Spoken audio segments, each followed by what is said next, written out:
Bapak dan Ibu, selamat bertemu kembali dalam Jimet kita yang ketiga.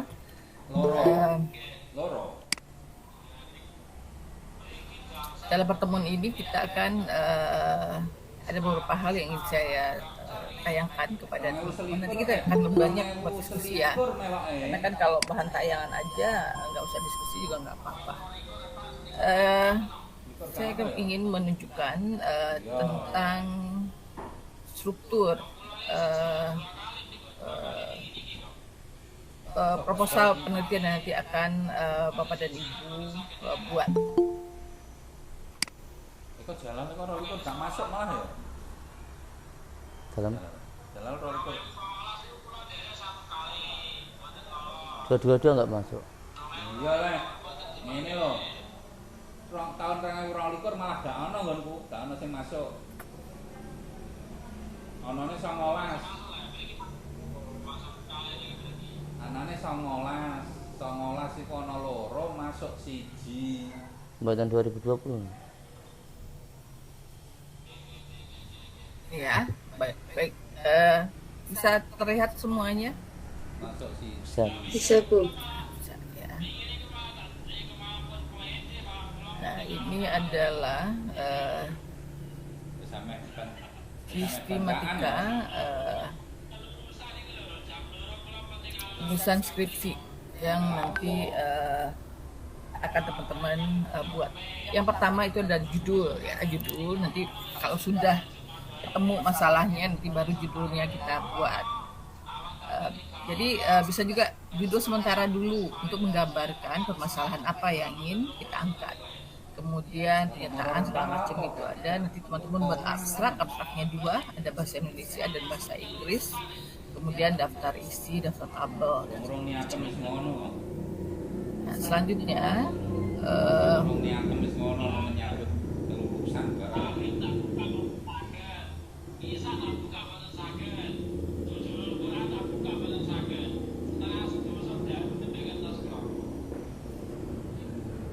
agak lulus piye modelnya? Jadi teman-teman itu yang harus kita buat pertama kali adalah latar belakang. Latar belakang ini berisi apa? Latar belakang ini berisi penjelasan tentang timbulnya masalah yang diteliti, pentingnya masalah itu diteliti. Jadi teman-teman itu jangan buat masalah, buat apa namanya latar belakang masalah. Rata-rata itu banyak mahasiswa yang buat latar belakang masalah itu terlalu banyak menggunakan teori. Terlalu banyak menggunakan cuplikan-cuplikan dari tulisan orang lain.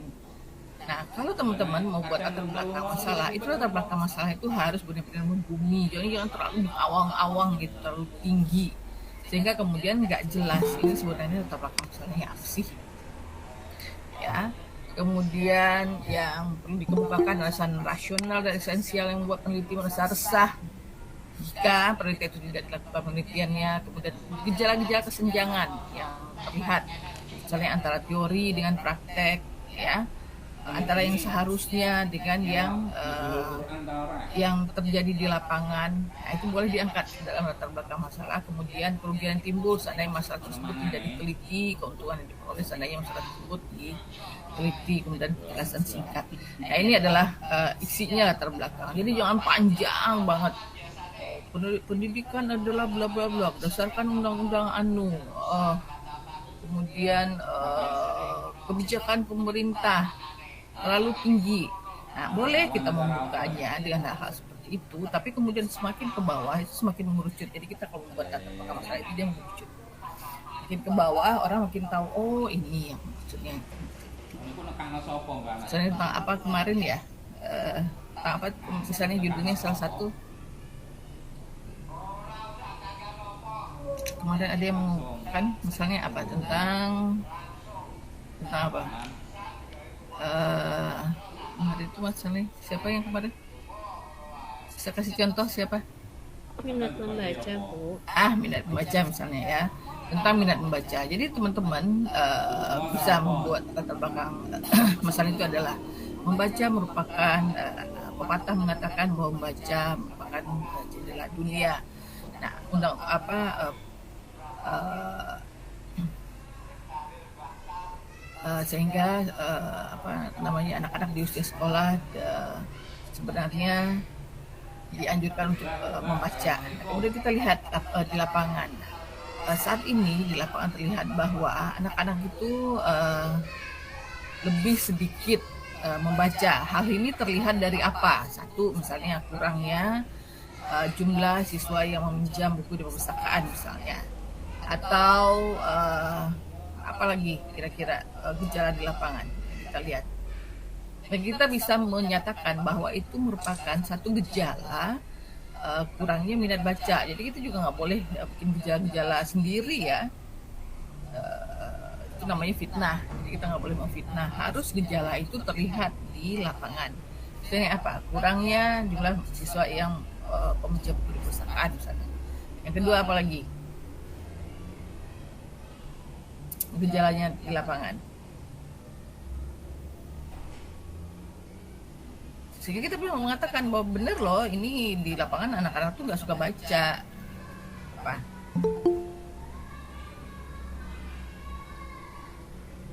Apa?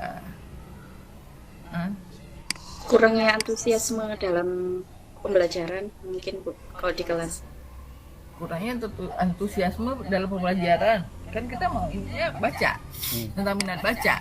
Jadi kita harus bisa menemukan satu gejala di lapangan yang menunjukkan bahwa benar di sekolahan itu orang jarang, anak-anak tuh nggak suka baca sekarang. Kalau misalnya tingkat peminjaman perpustakaan kan bisa tuh. Yang kedua apa lagi? Misalnya kita tidak jarang melihat anak-anak yang duduk sambil membaca buku misalnya.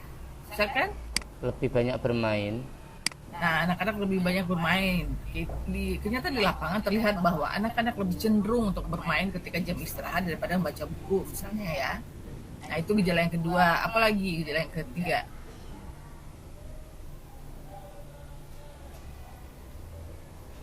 Kurangnya dorongan. Gejala Pak. Jadi benar itu gejala di lapangan yang kita lihat, dan itu menunjukkan bahwa anak-anak itu jarang baca. Jadi bikin latar belakang itu susah. Artinya kita harus benar-benar lihat di lapangan. Kalau nggak ada gejala di lapangan berarti nggak penting untuk kita teliti. Mungkin enggan untuk membeli buku bacaan, Bu. Dari mana kita tahu dia enggan baca buku? Nah, ketika gurunya menyuruh untuk membeli buku ini, ternyata sampai berapa hari dia nggak mau beli bukunya. Bisa. Atau kurangnya keinginan siswa untuk membeli buku, mungkin mahal kali Bu. Ya bisa. Jadi kurangnya minat siswa untuk membeli buku pelajaran ya, atau buku bacaan. Ya, 3 apalagi yang kita lihat di lapangan.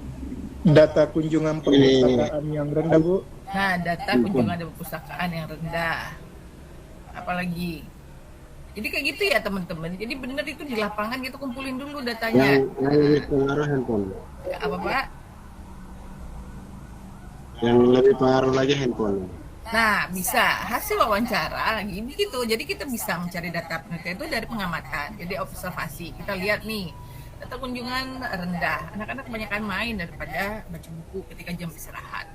Kemudian ketika suruh baca buku nggak mau, beli buku nggak mau. Mereka sulit untuk beli buku, rendah keinginannya. Mendingan mereka beli handphone baru misalnya kan.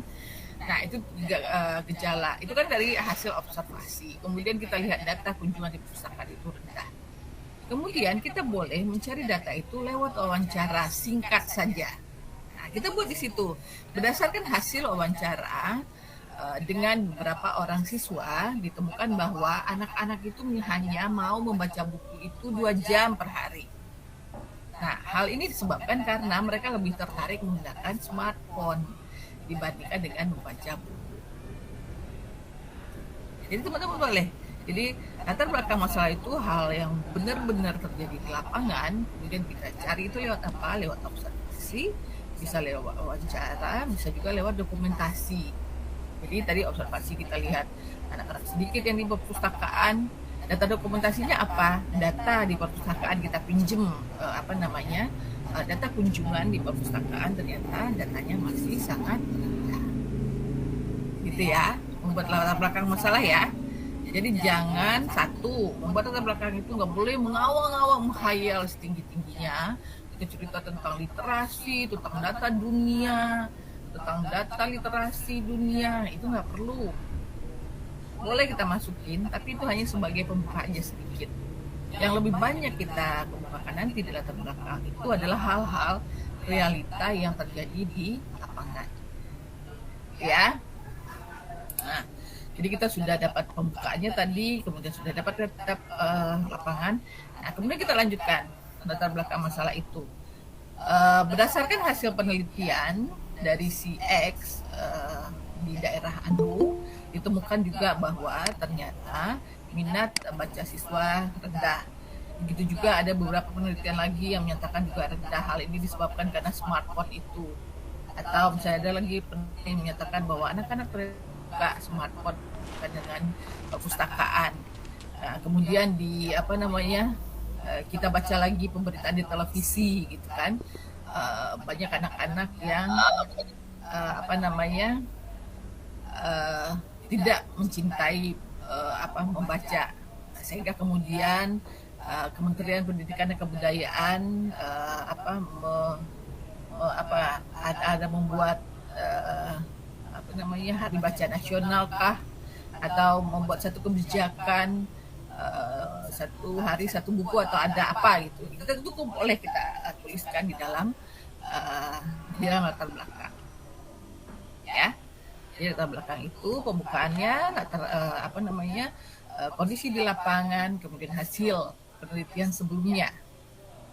Nah, kemudian kita hubungkan, kenapa sih itu penting untuk diteliti? Nah, kita tulis di dalam latar belakang itu, rendahnya minat baca menyebabkan terjadinya apa?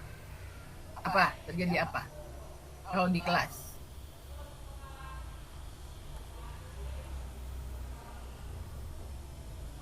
Pengetahuan kurang, Bu. Nah, rendahnya pengetahuan siswa. Hal ini terlihat dari apa? Itu tetap data. Jadi, kenapa sih penting? Jadi, rendahnya minat baca berpengaruh terhadap rendahnya pengetahuan siswa. Kok Bapak tahu rendahnya pengetahuan siswa dari mana? Kan kita tadi, awalnya tadi, yang harus dipegang, tidak boleh fitnah. Jangan kemukakan fakta-fakta yang tidak ada di lapangan. Ya, jangan fitnah anak-anak pada males. Siapa bilang bapak yang males, kata anaknya. Tapi kita kemukakan fakta. Kita bilang anak-anak pengetahuan yang rendah, kata anak-anak, cerdasan kita, bapak nggak tahu main game ini. Saya tahu katanya kan. Dengan pengetahuan yang rendah. Tapi harus ada bahasa yang kita menjelaskan di sana bahwa ini penelitian ini penting nih. Nah, apa misalnya? Tadi rendahnya minat baca siswa berpengaruh terhadap rendahnya pengetahuan siswa. Hal ini terlihat dari apa? Hasil belajar siswa, Bu, di raport. Hasil belajar siswa di raport. Atau nilai harian juga bisa mungkin. Nah, spesifik. Mungkin aja karena nilai raportnya itu yang soalnya susah, bukan karena bisa baca atau grade-nya terlalu tinggi. Yang sehari-hari aja, yang kejadian sehari-hari aja terlihat dari pengetahuan siswa itu rendah, terlihat dari apa yang sehari-hari kita lihat di lapangan. Ketika guru bertanya kepada siswa tentang apa, jadi kita bertanya kepada siswa, tapi mereka tidak spontan membaca, malah buka smartphone-nya dulu gitu kan. Nanti mereka tuh nggak baca. Itu dari mana kita tahu rendahnya pengetahuan siswa itu? Ya, saya ditanya tentang suatu permasalahan, mereka tidak langsung merespon memberikan jawaban, Bu. Bisa seperti itu.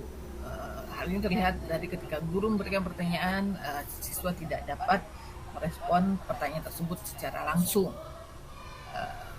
Kemudian apa lagi rendahnya pengetahuan siswa? Ini kita udah menghujat orang nih ya, rendah pengetahuan nih harus jelas rendah pengetahuan yang mana gitu. Kamu dituntut nanti bapak ibu. Ibu mau hujat saya nih, kata anak-anak. Saya selalu mengatakan kepada mahasiswa, pokoknya satu itu nggak boleh memfitnah-fitnah orang. Kita bilang anak-anak malas dari mana? Dari mana kita tahu dia malas? Dari mana kita tahu dia nggak mau membaca? Dari mana kita tahu bahwa dia nggak paham? Nah, itu harus dijelaskan di latar belakang.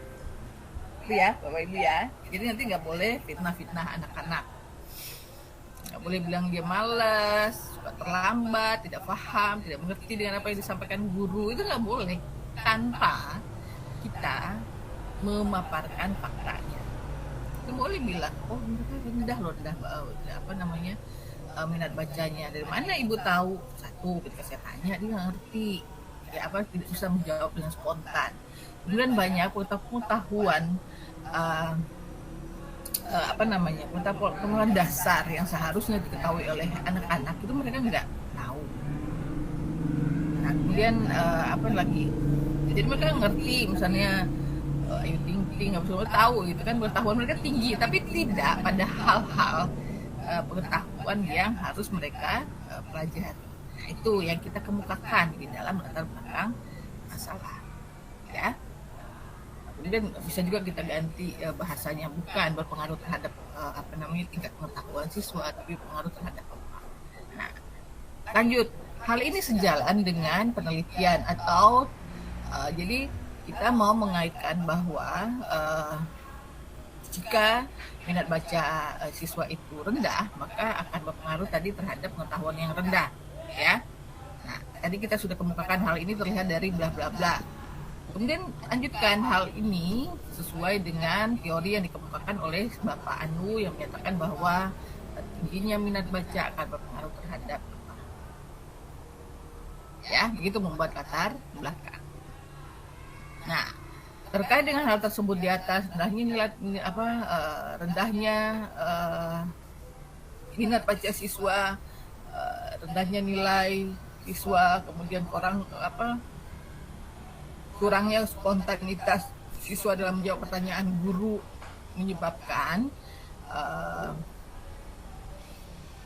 menyebabkan permasalahan tentang minat baca siswa sangat menarik dan penting untuk diteliti. Sehingga penulis melakukan penelitian dengan judul bla bla bla. Begitu cara membuatnya ya. Begitu cara membuat latar belakang.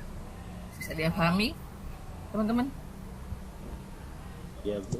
Ya, susah membuat latar belakang. Saya dulu membuat latar belakang penelitian itu ketika saya S2. Itu 3 bulan.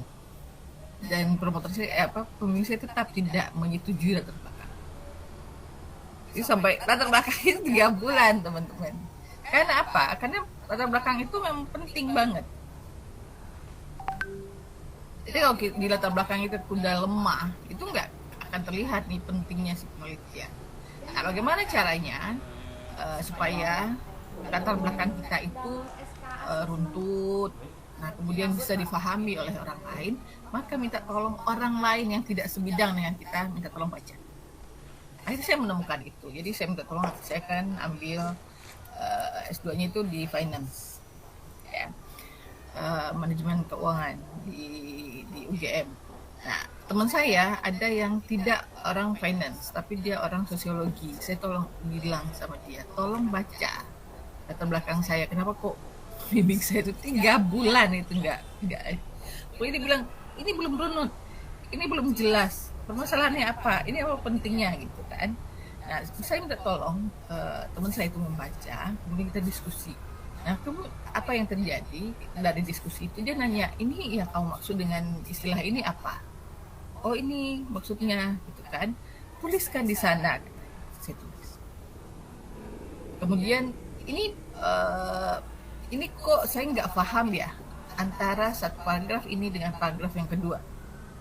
Harusnya ada ini loh di tengah-tengahnya itu sebagai penyambung sehingga orang tahu ya kamu maksudku apa.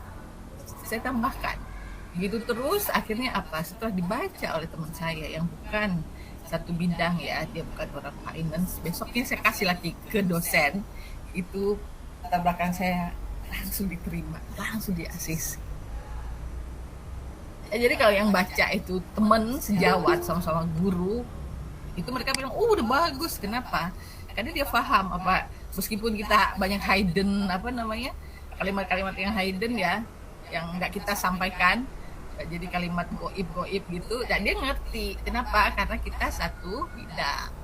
Jadi meskipun itu antara paragraf 1 yang kedua itu ada yang putus, kalau kita sebidang itu kita bisa paham. Tapi kalau teman kita dia tidak satu bidang, dia nggak akan paham, dia akan nanya, kok aneh ya kalimatnya. Jadi nanti teman-teman begitu, kita tolong sama orang lain yang tidak sebidang, tolong baca latar belakang permasalahannya. Karena itu inti banget. Jadi kenapa latar belakang permasalahan taruh itu di depan? Karena emang itu kuncinya, satu penelitian itu ada di latar belakang permasalahan, ya.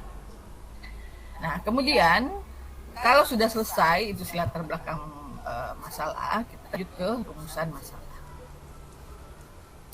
Rumusan masalah ini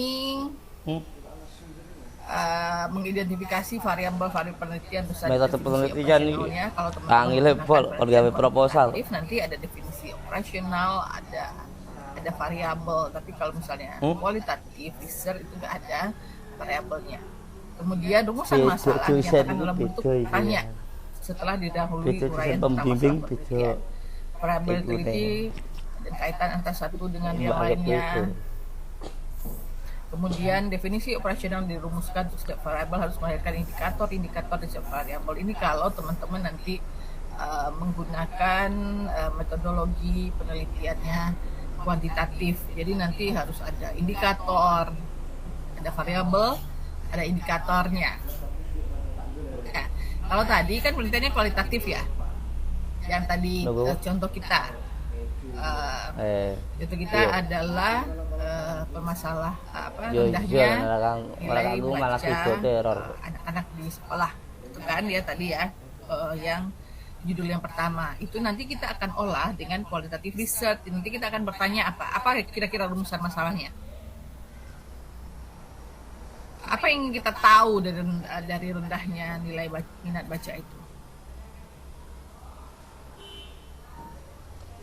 apa yang ingin kita ketahui, masalah apa yang akan kita angkat nih. Kayak yang tadi judulnya minat baca. Ya, mungkin penyebabnya Bu sampai bisa terjadi. Nah, penyebab satu. Jadi rumusan masalah yang diangkat dalam penelitian ini adalah satu, penyebab mengapa rendahnya nilai baca anak-anak di sekolah. Di sekolah ya, kita juga harus tahu tuh ruang lingkupnya itu. Ya, jangan dia suka baca tapi di warnet, kan kita nggak tahu. Baca di sekolah. Atau rendahnya nilai minat baca anak-anak terhadap buku-buku pengetahuan, bisa juga seperti itu. Mereka suka baca tapi komik, jadi nggak kan? Nah, jadi harus jelas kita mau penelitiannya yang mana. Saya agak berisik nih. Kedengeran nggak berisik? Ya, nah satu, untuk mengetahui tentang penyebab rendahnya minat baca anak-anak. Yang kedua apalagi rumusan masalahnya? Mengapa? Jadi tadi rumusan masalah itu dibuat dalam bentuk kalimat tanya. Jadi pertanyaan itu adalah satu, mengapa minat baca anak-anak terhadap buku pengetahuan rendah? Nah, yang kedua apalagi? Pemecahan masalah. Nah, bagaimana upaya yang dapat dilakukan oleh guru untuk meningkatkan minat baca anak-anak terhadap buku-buku pengetahuan? Tiga, apalagi?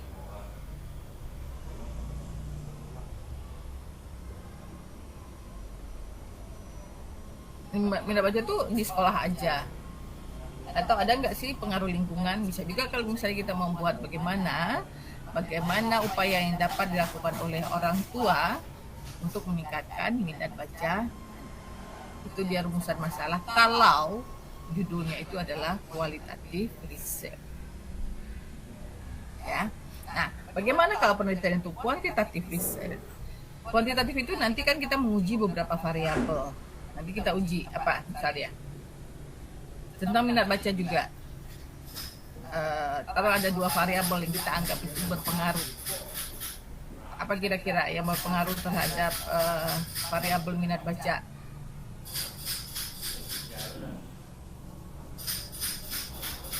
Variabel apa kira-kira? Satu misalnya variabel yang kira-kira kita anggap berpengaruh itu adalah variabel apa sih namanya, perpustakaan itu, perpustakaan lengkap apa gitu-gitu, apa namanya itu,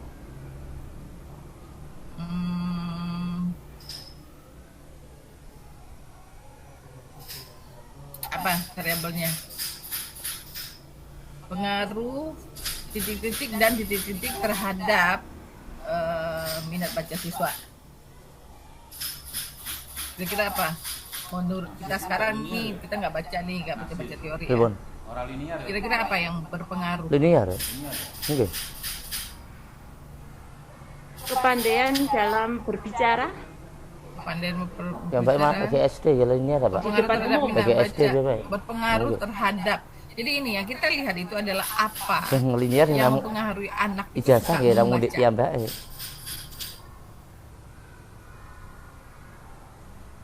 Bukan Kenyamanan dalam ruang perpustakaan. Nah, ya itu dia. Satu, pengaruh kenyamanan di ruang perpustakaan dan Kenapa? apa lagi? Inilah buatan linear. Dan apa lagi yang berpengaruh terhadap. Nah, tadi kalau yang Bu Sulfia itu adalah pengaruh tingginya minat baca terhadap siswa. Nah, kita di belakangnya. Yang sebelumnya, kalau ini kan kalau Bu Sulfia itu sesudahnya. Jadi kalau misalnya anak-anak tinggi minat bacanya, maka dia akan berpengaruh terhadap kemampuannya itu berbicara dan segala macam. Itu kan yang sesudah. Kita enggak, kita yang sebelumnya, Bu. Apa sih yang berpengaruh terhadap anak-anak yang suka baca? Tuh, Kelengkapan buku di perpustakaan, Bu. Ya. Satu, ya yang perpustakaan itu. Jenis bukunya yang tersedia, Selain itu apa lagi? Selain perpustakaan? jenis bacaan yang tersedia di perpustakaan. Ya, selain itu kan sebenarnya adalah fasilitas ya. Nah, Iya. selain fasilitas, apa lagi yang berpengaruh terhadap minat baca siswa? Buku ceritanya mungkin bergambar, Bu. Apa? Buku cerita yang disajikan itu bergambar. Ada gambar untuk anak-anak gitu kan. Kayak cerita-cerita sejarah Nabi. Oke, jadi kita mau kita mau hanya pada bukunya aja. Pada buku aja nih. Atau ada nggak variabel lain yang berpengaruh? Kan itu termasuk kan fasilitas tuh. Fasilitas itu adalah buku, ruang perpustakaan yang nyaman, bukunya menarik. Nah, itu nanti indikator dari kenyamanan membaca. Sampean itu linearnya apa? Bahasa Inggris. Bahasa Inggris. Ya, itu dia udah masuk tuh sebenarnya di perpustakaan tadi. Keadaan sosial, Apalagi? keadaan sosial, Oke, PKB itu kan penukulan bahasa Inggris buatan enten. keadaan sosial di rumah misalnya kalau mereka tidak Itu saya diikutkan guru kelas. contoh di dalam rumah itu orang tua atau saudara yang suka membaca begitu. Oke. Ada hasil penelitiannya itu ya. Jadi yang kita teliti adalah pengaruh fasilitas perpustakaan. Tadi nanti masuk itu kenyamanan di perpustakaan, bukunya lengkap, bukunya bergambar dan lain-lain. Jadi pengaruh fasilitas perpustakaan dan apa tadi latar belakang apa keluarga. Jadi Latar belakang keluarga itu aja lah ya. Jadi itu tuh luas banget ya. Jadi pengaruh fasilitas perpustakaan dan latar belakang keluarga terhadap minat baca siswa. Itu yang mau kita cek. Jadi teman-teman bisa lihat ya. Kalau di kualitatif kita nggak ada menentukan menentukan terlebih dahulu apa nih variabel berpengaruh. Kita itu jalan aja ketika ketika penelitian itu dilakukan. Saya lihat perbedaannya ya. Nah, tapi kalau itu quantitative research, kita harus tentukan dulu variabelnya. Dan kita baca penelitian orang dan segala macam. Dan kita menemukan ada nih variabel yang kira-kira juga di tempat saya nanti juga akan berpengaruh. Kita tentukan dulu variabelnya. Nah, itu tadi yang dikatakan bahwa itu kita juga harus menentukan indikatornya. Ya, bisa dipahami? Agak bingung? Gak apa-apa, nanti kalau udah kerja pasti lebih bingung lagi. Jadi itu tadi ya. Nah, kalau tadi itu 3 rumusan masalah. Nah, ketika quantitative research, maka rumusan masalahnya harus mengacu tadi ke variabel itu. Gak boleh kita suka-suka kayak tadi itu kan, kita yang ngarang sendiri rumusan masalah. Tapi ketika quantitative research, maka rumusan masalahnya harus mengacu pada variabel yang tadi kita angkat. Maka rumusan masalahnya apa? Apakah terdapat pengaruh fasilitas perpustakaan terhadap minat baca siswa? Itu rumusan masalah pertama. Yang kedua, apakah terdapat pengaruh latar belakang keluarga terhadap minat baca siswa? Rumusan masalah yang ketiga adalah apakah terdapat pengaruh secara bersama-sama fasilitas perpustakaan dan latar belakang keluarga siswa terhadap minat baca. Itu dia rumusan masalah jika menggunakan quantitative research. Ya, harus masuk semua variabelnya. Jadi jangan variabelnya apa dan pertanyaannya apa. Bisa dipahami? Ada pertanyaan? Ada pertanyaan? Jadi kalau misalnya untuk kualitatif riset, kita boleh nambah lagi pertanyaan yang lain. Saya kayak tadi apa sih pertanyaan pertamanya kita? Rumusan masalahnya. Tadi yang pertama apa yang mempengaruhi ya. Kemudian yang kedua apa tadi ya? Apa upaya yang dilakukan oleh guru? Yang ketiga, apa upaya yang dilakukan oleh sekolah? Yang keempat, apakah konsumsi ono nih. Jadi memberikan satu treatment kepada siswa. Pengawas iso dihonor. Bisa meningkatkan minat baca. Iso dihonor. Nah, itu bisa. Tapi nak Jadi koreksi kalau konsumsi itu kita boleh buat rumusan masalah itu sebanyak-banyaknya. Sepanjang kita bisa lakukan penelitian. Ya, tapi biasanya sih kalau tadi riset itu malah orang lebih sedikit pertanyaannya tapi dalam.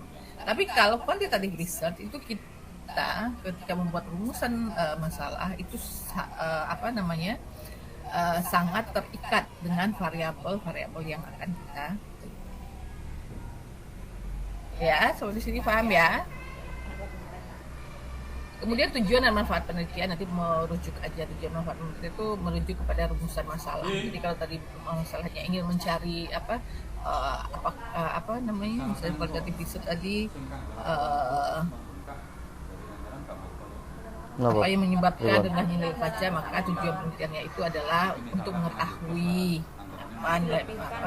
rendahnya nilai minat baca siswa dan waktu melebihi anggaran. Asumsi ini kalau ada hipotesis, kalau enggak usah. Jarang nih. Kok dilebihna dari dana hipotesis kalau ada. Tapi niku rile ya tetap misal sak mental utang dari sak mental. Hipotesis tindakan. Kok ke revisi ini ke yayasan lagi. Nggak nasi kok bos. Jadi hipotesis kalau teman-teman tadi lebih dari ini melakukan penelitiannya itu adalah penelitian kuantitatif. Jadi ada hipotesisnya. Hipotesis itu kita ambil dari mana? Hipotesis itu kita baca teori-teori sehingga kita kemudian bisa membuat hipotesis. Hipotesis itu apa?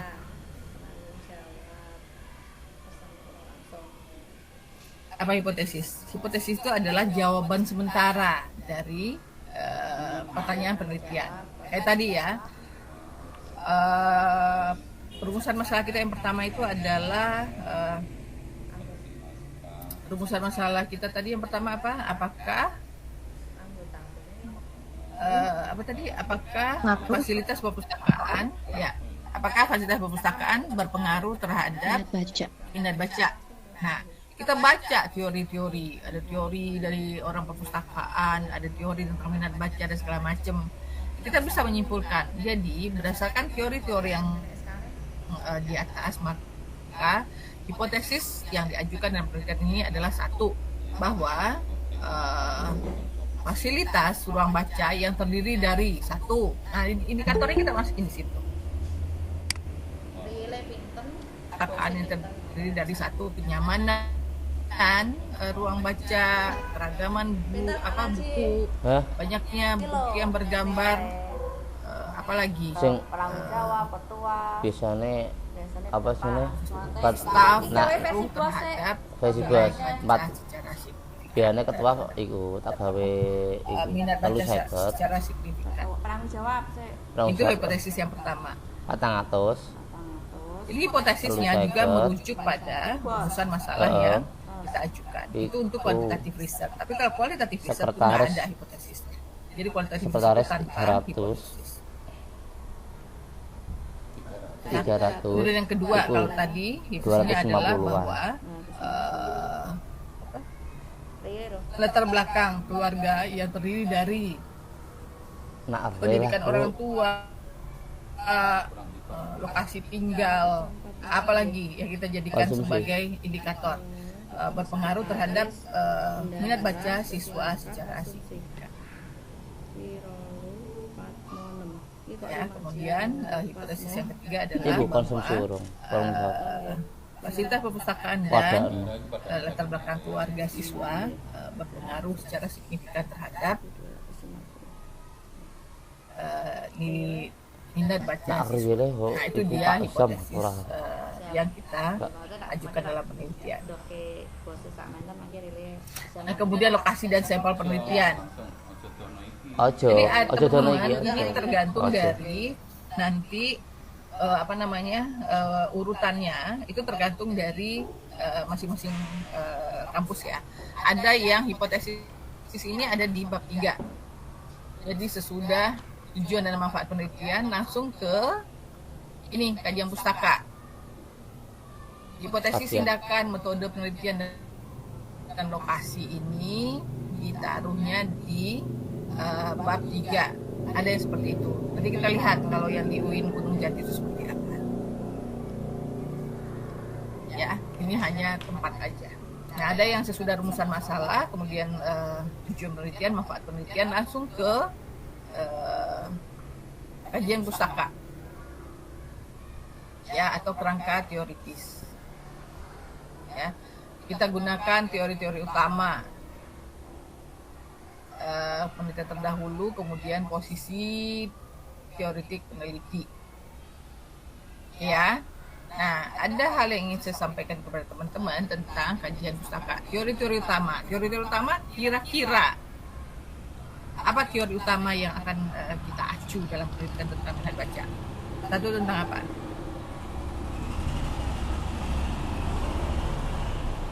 Apa teori dulu?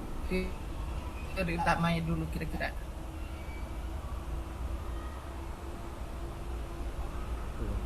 Nah, ini kayak puasa semua.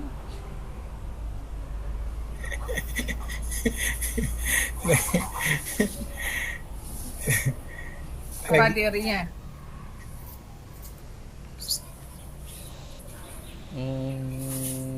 Apa teori pertama? Bisa ini Bu, teori tentang definisi membaca dari beberapa ahli. Iya. Ya, bisa. Teori tentang membaca kita masukin. Itu teori pengertian membaca apa? Bisa pengertian membaca. Teori-teori tentang membaca. Iya. Kemudian kita turunkan lagi apa? Manfaat membaca.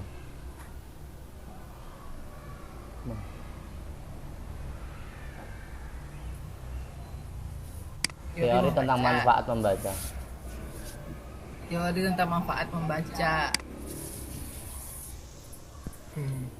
Terus teori tentang apa? Tentang prestasi siswa Bu, kaitkan dengan membaca. Nah, bisa manfaat membaca misalnya. atau prestasi siswa. Dikaitkan dengan membaca bisa. Ketertarikan anak terhadap isi bacaan yang ada. Nah, ketertarikan anak terhadap isi bacaan bisa kita masukin. Ya, itu kalau kita menggunakan tadi apa? Kualitatif riset. Artinya kita bisa menggunakan banyak sumber perpustakaan yang kita yakin itu akan membantu kita untuk menjawab pertanyaan. Dan itu nggak terbatas, tidak dibatasi oleh si metodologinya. Ya, bisa juga kalau kualitatif riset itu misalnya apa tadi kan ada pertanyaan kita tentang upaya apa yang bisa dilakukan oleh guru, bisa kita masukin ke dalam teorinya. Ya, teori-teori membaca, teori-teori tentang minat baca tanpa dibatasi oleh variabel, ya. Ingat itu kualitatif riset, kita boleh memilih. Tapi ketika teman-teman menggunakan kuantitatif riset, maka di kajian pustakanya semua variabel yang tadi mau kita uji itu harus dibahas di dalam kajian pustaka. Misalnya apa tadi? Variabel yang kita uji apa tadi? Minat baca segala macam ya. Yang kedua apa? Tadi pengaruh apa? Fasilitas perpustakaan. Nah, fasilitas perpustakaan kita kaji itu. Fasilitas perpustakaan itu apa? Apa yang dimaksud dengan fasilitas perpustakaan? Apa saja fasilitas perpustakaan itu? Bagaimana fasilitas perpustakaan yang baik? Ya, harus dikaji di metodologi di kajian pustakanya. Kemudian apalagi tadi variabel pengaruh, Latar belakang sosial. nah latar belakang sosial keluarga itu juga kita kaji. Latar belakang sosial itu apa yang kita maksud dengan latar belakang sosial? Bagaimana latar belakang sosial itu dia berpengaruh terhadap minat baca siswa, itu harus dikaji, dicari teorinya, ya. Jadi menurut si Anu, buku Anu, dan itu dituliskan di tugasnya dalam podo aku tau gak? kajian Iku. Apa jenenge kitab kuning yang kedua. Tugas kedua, kitab kuning.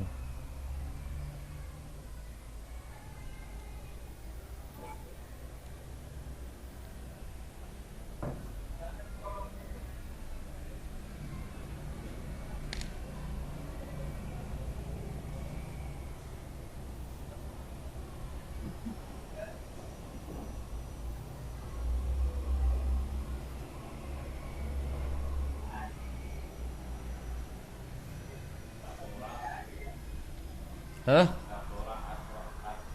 Untuk itu, piye? Ora sari, sik. Pak delok.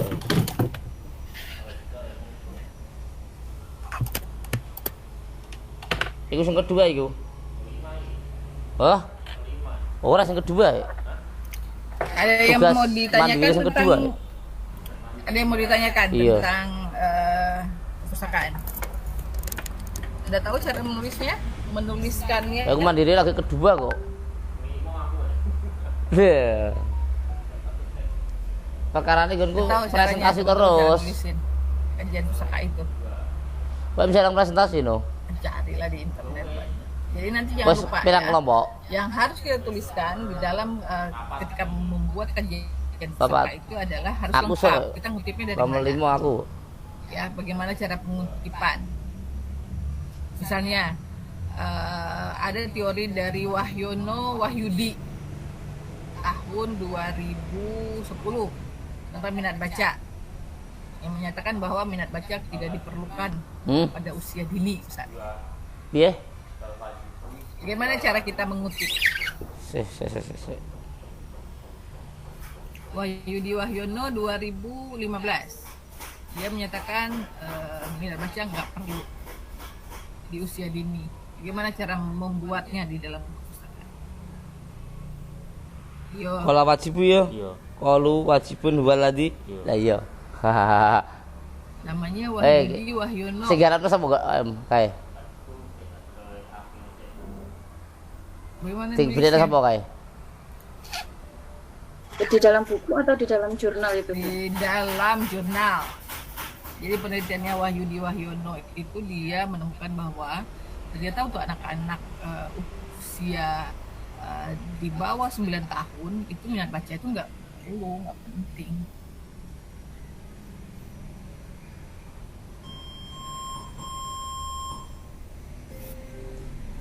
Bagaimana menulisnya? Sakin. Kirim ora apa? Hah?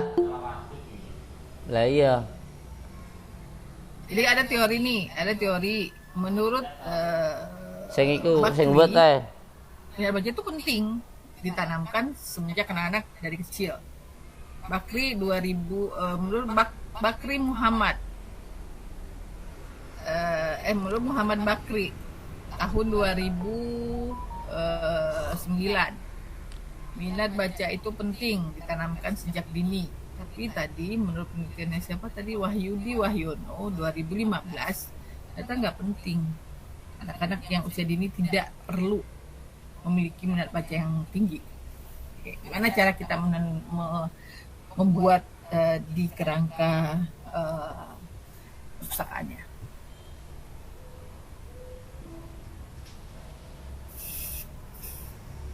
Ayo, itu penting. Harus tahu teman-teman cara membuatnya. Jadi nanti nggak ngasal, nggak cuma copy paste gitu kan. Sehingga kajian pustaka itu nggak bunyi. Ada tuh kajian pustaka entah dari mana, terus gunanya apa gitu dimasukin ke sana biar tebel. Jadi nggak penting. HP nem di HP nem. Ayo, siapa yang bisa? Cari deh. Kalau nggak ada yang bisa ini kita nggak buka ini. Saya mencoba, Bu. Ya. Coba ya, Bu ya. Dalam kurung.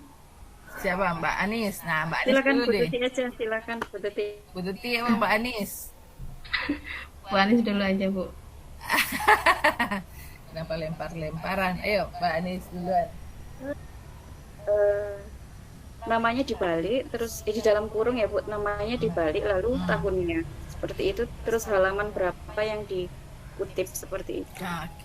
Jadi nama dibalik. Karena apa? Karena kalau di luar negeri mereka berpikir bahwa nama orang itu kan yang di belakangnya ya. Kalau yang di depan itu kan nama keluarga. Ya kan? Jadi gitu ya.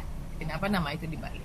Nah, jadi ketika misalnya tadi siapa? Wahyudi Wahyono. Maka kita tulisnya apa? Wahyono saja. Aja teman-teman jangan terlalu banyak di kepustakaan itu nulis nama orang. Jadi satu aja, nama belakangnya aja. Nama lengkapnya di mana kita mau lihat di daftar pustaka. Jadi ketika di daftar pustaka kita tulis lengkap. Tetapi ketika di kajian pustaka ambil namanya yang di depan aja. Tadi kan namanya Wahyudi Wahyono 2015. Kan tadi dibalik ya. Wahyono, Wahyudi kan. Maka di dalam kajian pustaka yang kita tuliskan itu adalah siapa? Email Siapudin 212 ya. Jadi yang kita ambil ada yang di belakang. Nanti kan mau dibalik tuh. Jadi Wahyono 2015 menyatakan bahwa bla bla bla. Duluan mana? Si Bakri dulu atau Wahyudi Wahyono? Sing email HP iki. HP iki ku 6. Kalau kita ngutip teorinya. Nah, Bakri. Ya, Bakri 2009 menyatakan bahwa minat baca itu penting bla bla bla. Sementara itu Wahyono 2015 menyatakan bahwa itu nggak penting. Itu ya, ketika terjadi pertentangan antar teori-teori yang kita baca. Itu kalau pertentangan. Tapi kalau itu sama, misalnya tadi penelitian Bakri, Bakri 2019 menyatakan bahwa minat baca itu sangat penting, bla bla bla. 671 Syihabuddin double D agak. Hal ini didukung oleh teori yang dikemukakan oleh si Anu, menyatakan juga bahwa Budin Syihab. Penelitian dari si Anu juga menyatakan bahwa itu penting. Itu kalau dia sama sejalan. Tapi kalau 671 ya. Seperti tadi. Sementara itu Budin Syihab 671@gmail.com. Ini penting, ini enggak penting. Kemudian halaman, apakah itu perlu kita cantumkan atau tidak, tergantung dari permintaan. Di ampun, buku itu bisa kita akses, kita boleh cantumkan, tapi itu harus konsisten. Ketika satu kali kita mencantumkan halaman buku, maka semuanya halaman bukunya harus di. Tapi kalau teman-teman nggak yakin bahwa halaman buku itu bisa ditemukan, nanti yang nanya skripsinya pura-pura nih ya, Kettler 2012 menyatakan bahwa ini Kettler 2012 loh ya, teman-teman cantumkan di sana. Kettler 2012 halaman 109. Tahu nggak pertanyaan pengujinya? Apa yang dia tanya sama pengujinya? Teman. Passwordnya. Kalau kita tulis di situ Kettler 2012 Kettler misalnya 1912 misalnya. Kettler 1912 menyatakan bahwa bla bla bla. Kira-kira apa pertanyaan pengujinya? Bom. Apakah masih layak teori tersebut dipakai? Nah, itu teori utama. Kalau 2000 tadi 19 tadi 1912. Pertanyaannya, buku tahun 1912 ya. Pertanyaannya, buku Kettler sampulnya warna apa? Kenapa ditanya itu? Kenapa kira-kira yang ditanya sampulnya? Kira-kira masih ada apa enggak Bu tahun sekarang? Dari tahun 1912. Nah, itu dia. Dari 1912 satu. Kalau kita tulis langsung Kettler 1912 menyatakan bahwa bla bla bla. Itu berarti bahwa kita baca buku Kettler itu langsung. Ya, hati-hati teman-teman ketika membuat pengutipan. Jadi kalau kita buat Kettler 1912, artinya teman-teman baca buku si Kettler itu langsung. Boleh kita tulis 1912. Makanya si pengujinya nanya itu bukunya warna apa sampulnya. Tapi kalau kita baca buku Kettler itu tidak langsung si buku si Kettler kita baca, tapi dari buku si orang lain.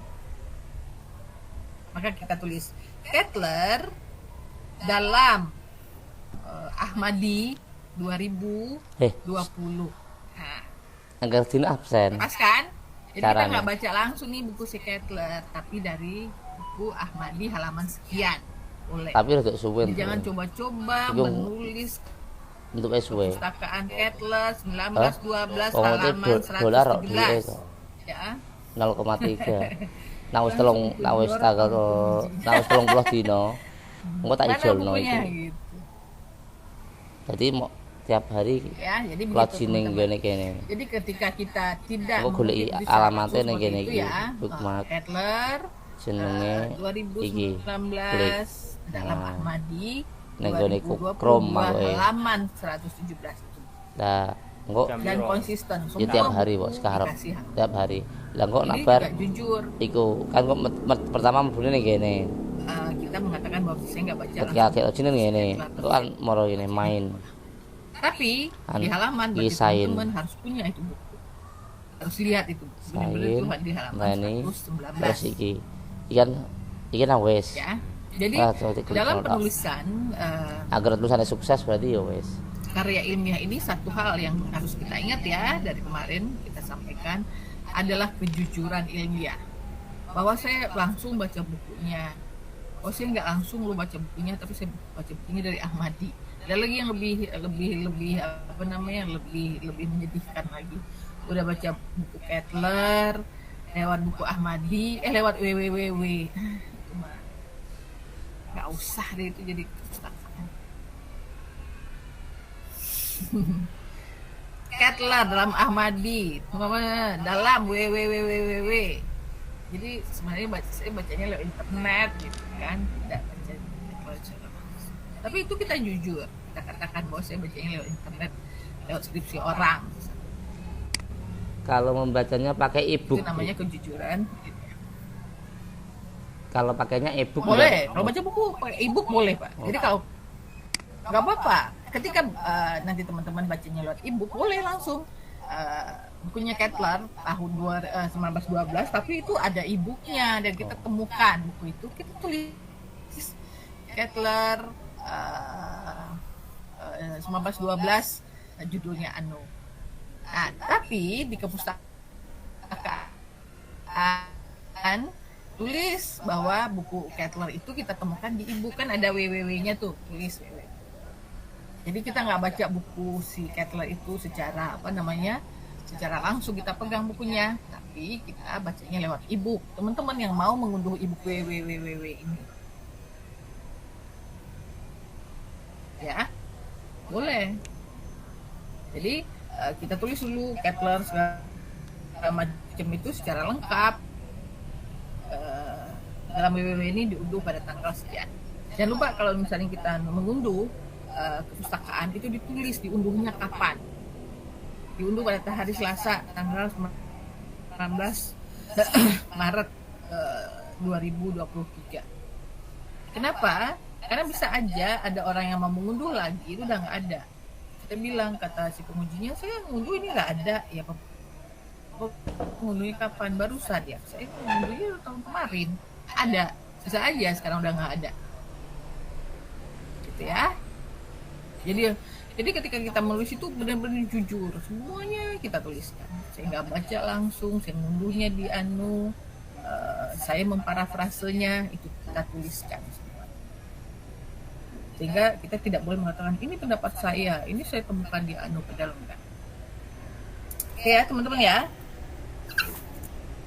Itu dia ketika membuat kajian teori. Jadi pertama kita buat teori utama dulu. Kemudian ada penelitian terdahulu yang sudah pernah meneliti, kan kita bukan orang pertama yang hidup di bumi dan meneliti itu kan, banyak orang lain meneliti, kita katakan. Kemudian posisi teoretik peneliti. Jadi gini, itu penelitian tentang minat baca, banyak orang menelitinya, ngapain diteliti lagi?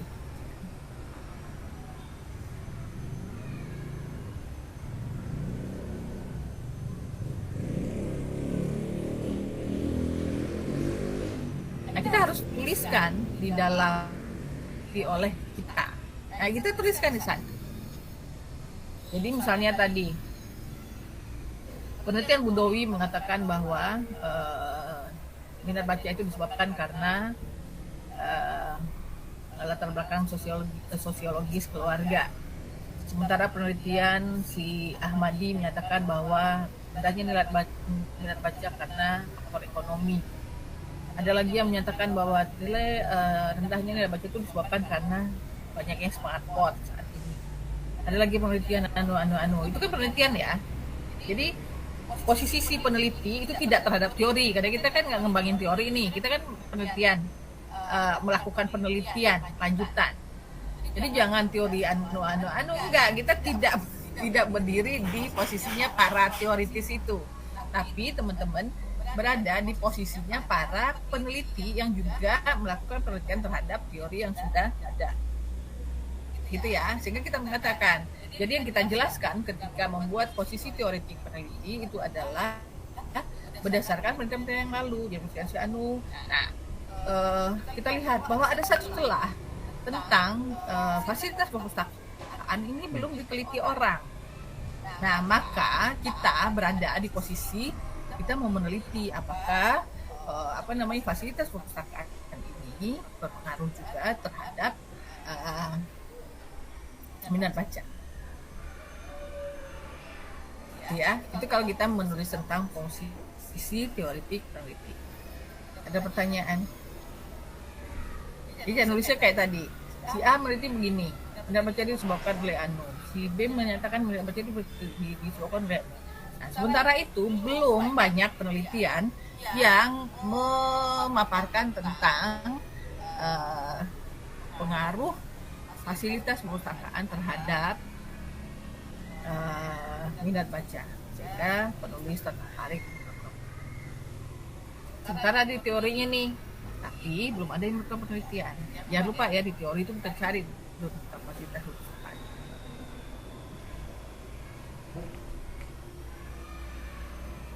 Jadi kalau posisi teoritik peneliti itu di penelitian kuantitatif. Kualitatif nggak ada. Kalau kualitatif nggak ada, tidak ada posisi teoritik. Kenapa nggak ada? Karena kalau kualitatif riset itu kan unik, jadi bisa aja di tempat lain begitu. Tapi kan kalau di tempat saya belum tentu kayak gitu. Mungkin ada fenomena di Jakarta bahwa rendahnya minat baca itu karena smartphone. Tapi di tempat saya di Kalimantan orang tuh nggak ada sinyal aja, nggak ada misalnya kan anak-anak juga nggak diberikan smartphone oleh orang tuanya, nggak mungkin itu dipengaruhi oleh smartphone. Pasti ada variabel lain yang berpengaruh. Nah itu dia kalau kualitatif riset. Karena apa kan kualitas riset itu banyak kan tuh di kasus. Jadi dia kasus-kasus. Jadi kasus di kasus di Jakarta, kasus kota besar. Sementara kita menelitinya adalah di daerah yang tidak mungkin dipengaruhi oleh smartphone. Nah kita teliti lagi di sana, boleh? Ya. Ada pertanyaan? Kenapa pada diem semua? Saya Bu. Ya. Kembali ke latar belakang tapi ya Bu ya, nggak apa-apa ya. Tadi kan ada dibicarakan tentang kalau penelitian kan kita tidak boleh berdasarkan gosip atau hanya omongan orang kan gitu. Jadi terus tadi ada yang disampaikan gini, rendahnya minat baca dilihat dari spontanitas siswa. Nah ketika itu berarti kejadian itu berarti terjadi di dalam kelas, dan apakah ada syarat khusus spontanitas siswa itu misalnya dari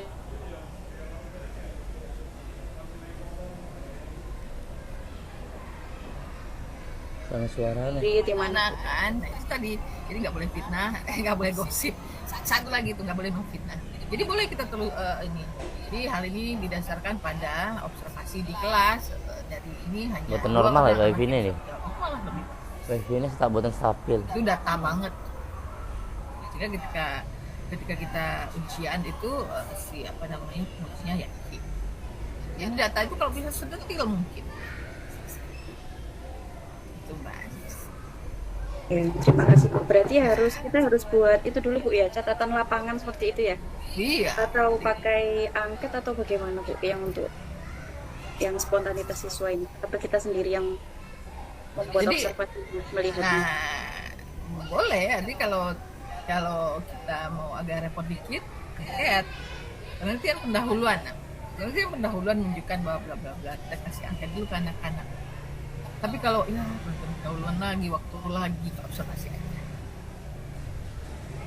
Nanti nggak yakin nih dengan observasi lanjut wawancara, hanya beberapa orang aja. Jadi kan penelitian pendahuluan. Tadi kan kita hanya mau mengungkap fenomena di lapangan aja, sementara sebelum kita lakukan penelitian lebih lanjut. Boleh kalau kita mau. Ada yang melakukan pendahuluan, namanya penelitian pendahuluan. Kalau Mbak Anis mau, boleh sebar angket.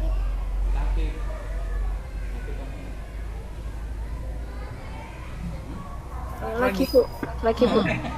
Jadi untuk angketnya itu nanti ada validasi atau tidak gitu Bu? Biasanya, enggak ya? Jadi bebas gitu ya? Bebas. Kayak observasi juga. Artinya kan kita hanya mau menangkap fenomena awal. Angketnya juga sederhana. Berapa kali kamu membaca, berapa buku yang kamu baca dalam satu hari, kan? Dalam satu bulan kamu bisa baca buku ini. Pernah nggak beli buku, uang jajannya buat beli buku? Gitu aja. Hal sederhana.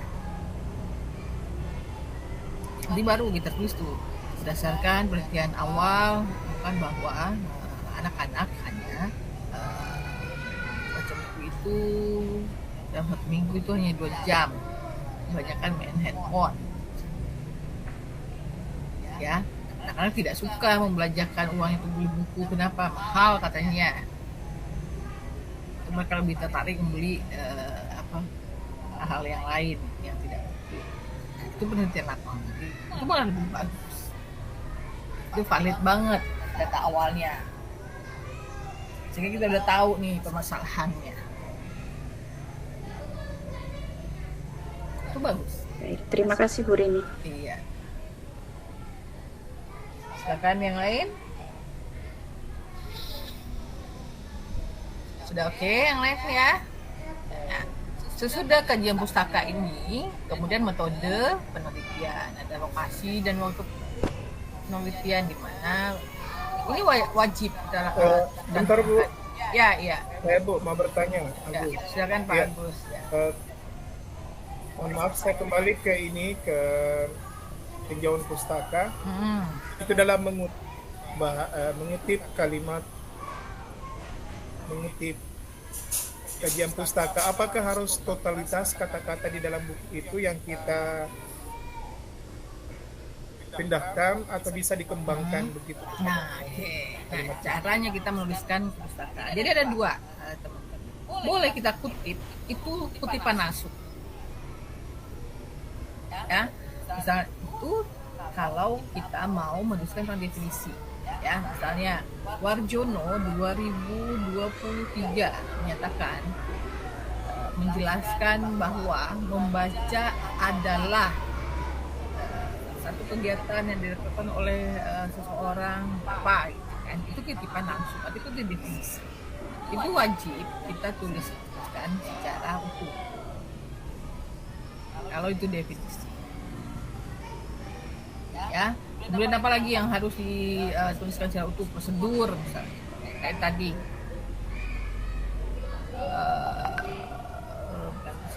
Prosedur. Misalnya menurut Anito, ciri-ciri perpustakaan yang baik memiliki satu pintu ukurannya sekian, jumlah bukunya 2000, meja ukuran sekian, memiliki ventilasi, pencahayaan yang cukup. Nah, itu kan dia prosedur, SOP. Itu harus kita tuliskan secara ya. Apalagi ukuran SOP itu harus tuliskan secara lengkap, kemudian definisi. Itu harus lengkap. Kemudian persyaratan. Ya. Misalnya ada syarat-syarat yang harus diikuti oleh anak-anak sebelum masuk perpustakaan, misalnya 1 buka sepatu, 2 bla bla bla, tapi itu prosedur bentuknya.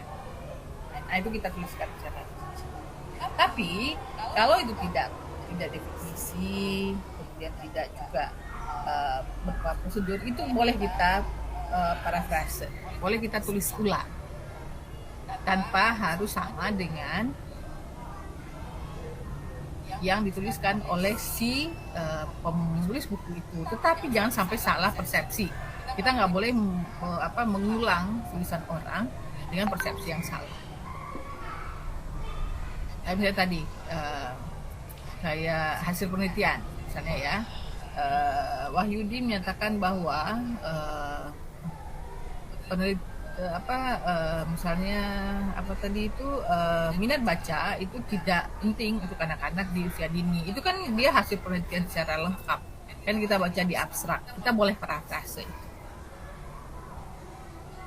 Tapi jangan sampai salah memparafrase, jangan sampai salah mengulang, melakukan pengutipan ke tulisan orang lain. Jadi harus baca benar. Oh iya, ini maksudnya. Ya. Tadi ya. Jadi boleh langsung, boleh kalau itu memang harus dibuatkan langsung. Definisi itu harus. Jangan kita sampai menulis ulang definisi itu sebagai kata-kata kita. Yang nggak boleh. Tapi kalau itu hanya. Tapi begini tuh, itu dalam karya tulis kan ada namanya plagiasi. Nanti apa ini akan memperbesar presentasi plagiasinya kalau kita tulis secara utuh begitu. Jadi teman-teman, yang dimaksud dengan plagiasi itu adalah kalau kita mengutip tulisan orang tidak menyebutkan sumber. Itu plagiasi. Jadi kita mengutip tulisan orang seolah-olah itu adalah punya kita. Jadi misalnya kita tulis membaca adalah satu kegiatan yang dilakukan oleh orang. Jadi kita sebutkan sumbernya bahwa itu berasal dari Wahyudi. Itu plagiasi. Tapi ketika kita menyatakan bahwa membaca adalah satu kegiatan yang dilakukan oleh orang dengan itu dalam kurun Wahyudi 2023 itu tidak plagiasi. Artinya kita tidak mengambil punya orang dan mengakui itu sebagai karya kita sendiri. Jadi kita sebutkan sumber itu tidak plagiasi. Nah teman-teman nanti ketika melakukan cek Turnitin ada itu. Jadi kalau dia sudah disebutkan sumbernya, maka Turnitin itu akan secara otomatis mengeluarkan. Tidak akan dianggap sebagai plagiasi. Gitu Pak. Iya, Bu. Tapi jangan semua juga isinya di dalam di dalam kajian pustaka kita isinya definisi semua, kan nggak definisi semua. Iya Bu, ya. Terima kasih Bu. Ya. Ada lagi pertanyaan? Ya. Nah, ini dia. Jadi di metodologi penelitian ada lokasi dan waktu penelitian ini wajib kita cantumkan lokasi dan waktu penelitian ini. Kenapa? Karena untuk lokasi dan waktu yang berbeda hasil penelitian itu bisa saja kan berbeda. Jadi kalau ada orang enggak kok di situ minat baca anak-anak tinggi, kapan Bapak lakukan penelitian 2023? Iya, saya melakukan ini 2010. Nah, beda kan? Dari 2010 ke 2023 udah beda.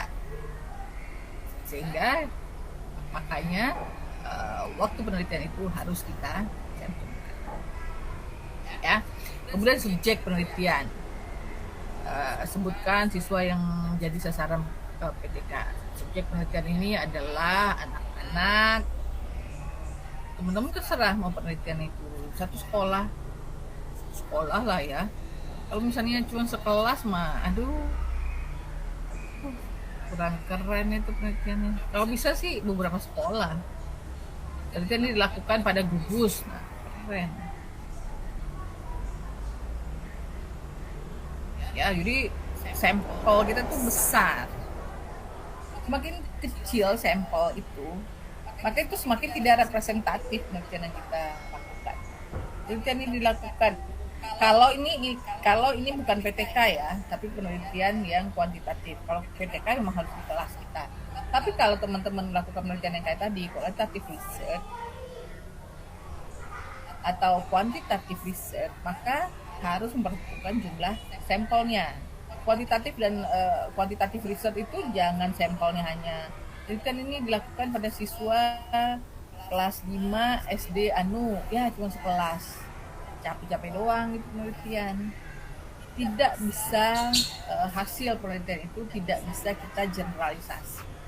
Kenapa? Karena sampelnya terlalu sedikit. Nah, kalau mau apa?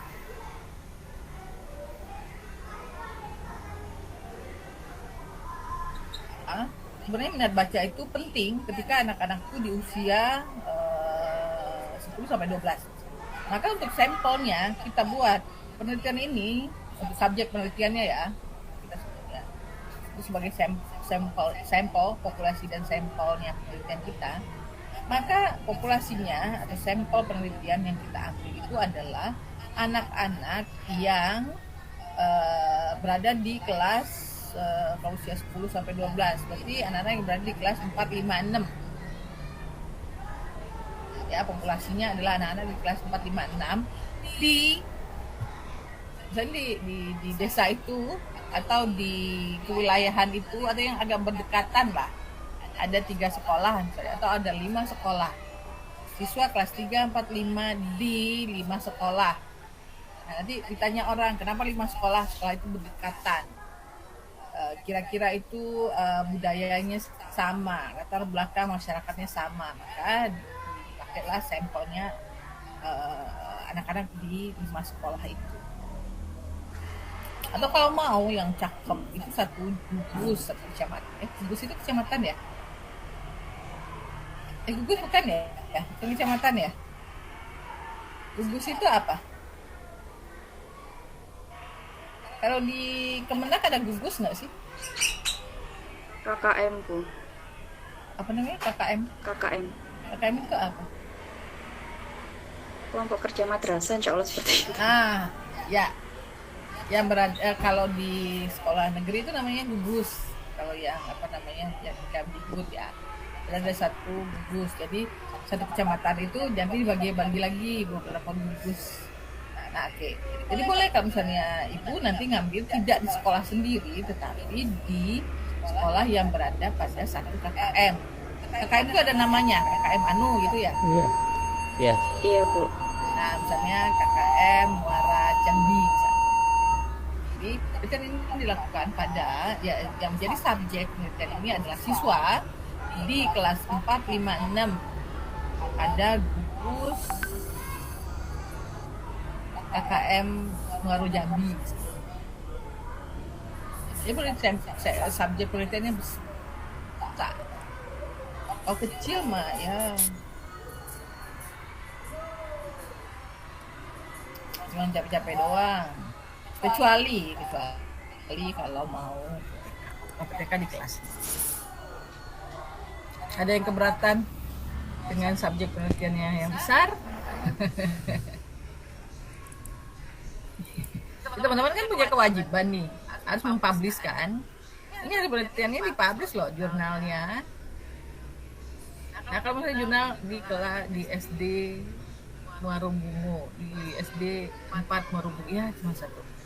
Udah cuma satu SD, satu kelas ya. Lalu sempit, nah ngapain penelitian? Hanya aja, gak usah pakai prosedur. Gak usah capek-capek penelitian, pakai prosedur penelitian. Jadi kalau mau penelitian yang bagus sekalian. Ya, ambil subjek penelitiannya agak besar. Kalau misalnya besar banget susah nanti ngontrolnya. Agak besar, 1 KKM lah untuk subjeknya.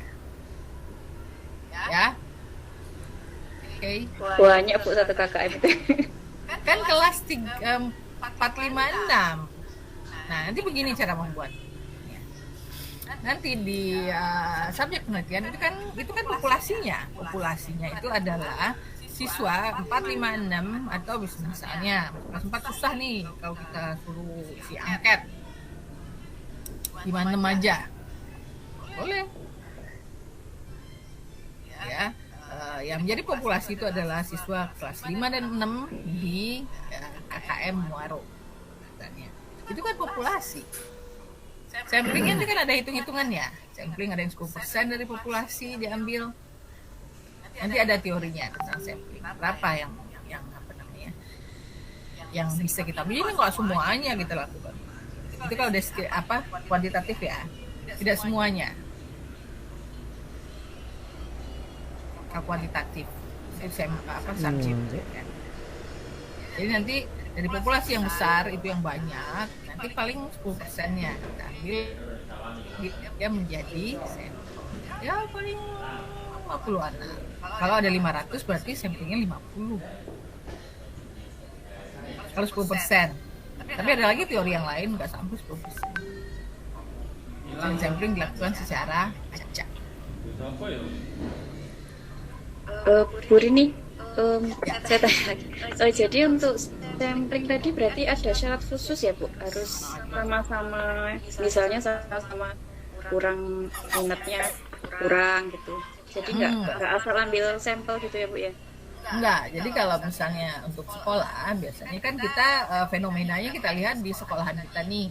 Bisa juga ketika kita jalan-jalan tempat yang lain itu juga lihat di sekolah-sekolah yang itu juga secara fenomenal kita di lapangan itu doang anak-anaknya juga kayaknya nilai bacanya rendah deh. Tapi bisa juga kalau misalnya kita mau subjek penelitian itu adalah untuk yang 1 KKM itu biar gampang kan dengan samplingnya, nggak usah kita lihat apakah di situ nggak berpikir arah atau enggak. Nggak apa-apa. Kita kan fenomena di sekolah yang juga dia menggambarkan fenomena sebenarnya dari anak-anak sekolah. Tapi kemudian untuk subjek penelitian kita kembangkan. Di sekolah saya begini, di tempat lain gitu nggak ya? Ya, Bu Sinaria, silakan. Bu Sinaria angkat tangan atau kepencet?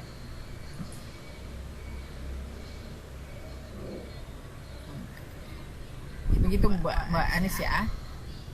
Bisa juga misalnya kita tanya supaya lebih lebih yakin bahwa dan nanti kalau misalnya dia nggak sama, penelitian saya nggak hipotesis saya nggak terdukung nih gitu kan. Tanya ke gurunya, Bu, kira-kira tempat ibu anak-anak juga males nggak? Iya, teman saya juga males. Nah, gila. Gitu ya. Pokoknya nanti kalau misalnya fenomenanya ini nanti hipotesis bisa nggak terdukung. Itu kalau kita menggunakan kuantitatif riset. Kalau kualitatif riset beda lagi.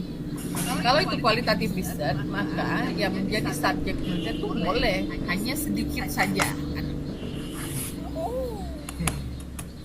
Ya, boleh. Jadi nggak sampai kita hitungan populasi, tetapi kita tentukan saja. Misalnya yang menjadi subjek penelitian ini adalah anak-anak, 5 orang anak yang nilainya rendah misalnya kan di sekolahan kita. Tanya minat baca.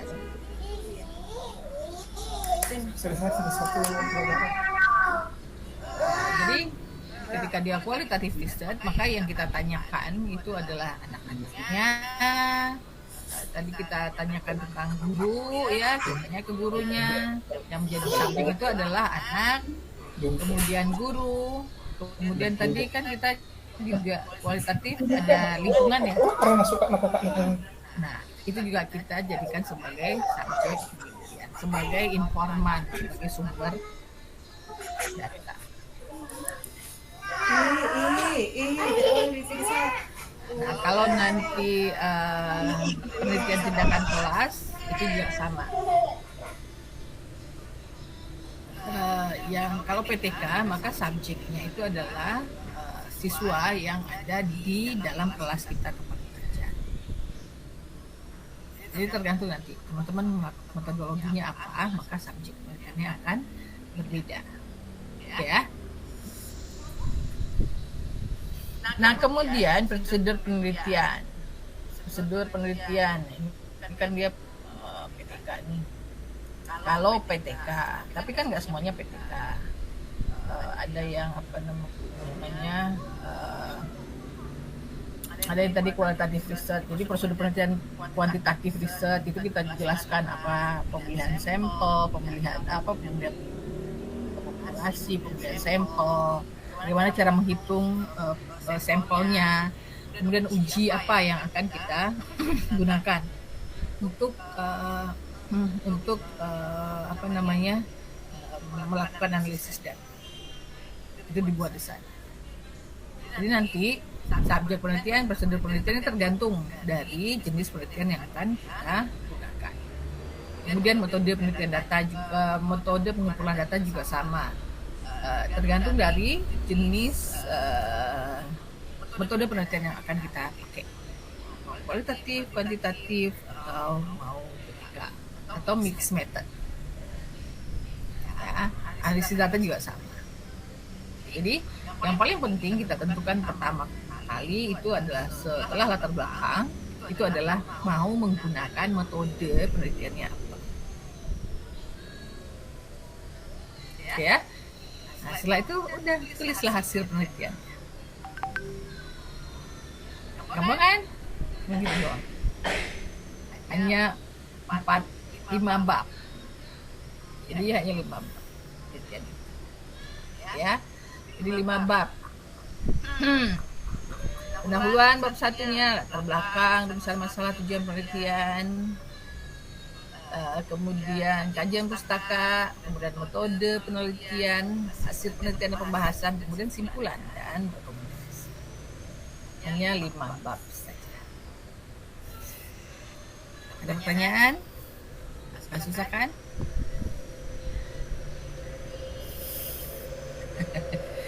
Kenapa pada diem semua? Kira-kira nanti kenapa? Puasa. Tadi ada yang angkat tangan, tapi kedudukan Assalamualaikum Bu. Kenapa? Kepencet atau itu? Bu Darsi, Bu Darsi yang tanya. Bu Darsi silakan Bu Darsi. Assalamualaikum warahmatullahi wabarakatuh. Salam. Izin bertanya Bu, kalau kita kan tadi kan saran Ibu untuk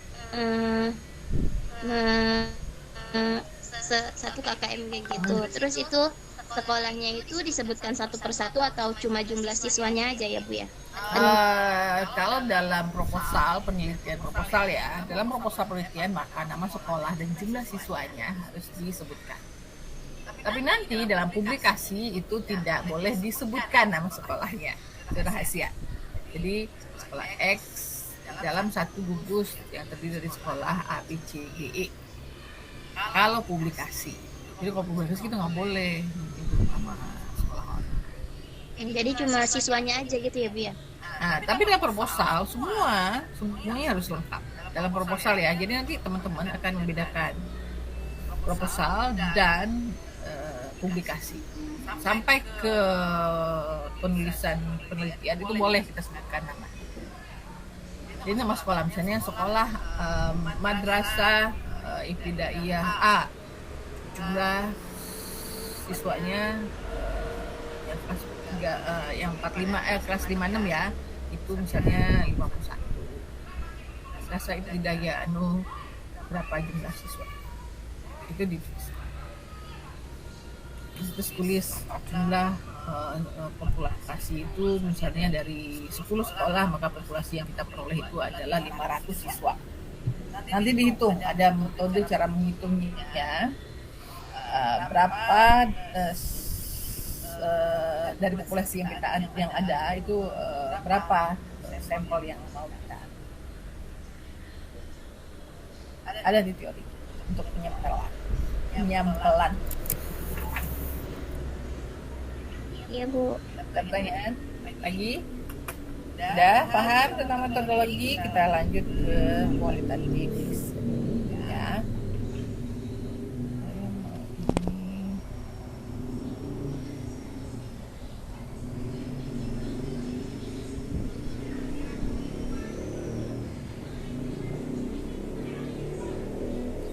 Kita coba lihat tentang kualitatif.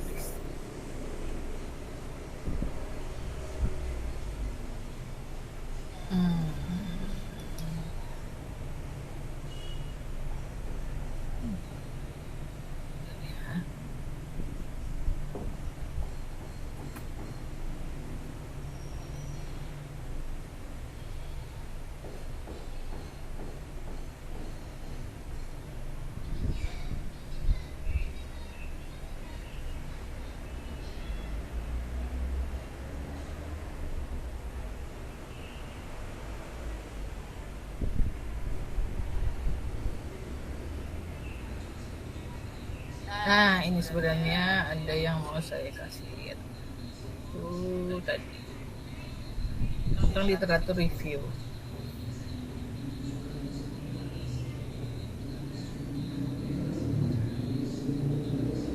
Ya, tentang literatur review. Apa itu literatur review? Nanti boleh itu saya share.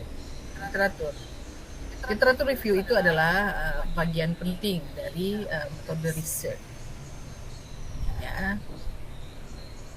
Apa gunanya pencarian, menilai dan mengintegrasi? Teman-teman cari dulu, kemudian dinilai mana yang harus kita masukin ke dalam penelitian, kemudian kita integrasikan dalam penelitian yang sudah kita tulis. Literatur review itu apa? Mengkaji informasi literatur dalam bidang subjek tertentu dalam jangka waktu tertentu. Nah, ini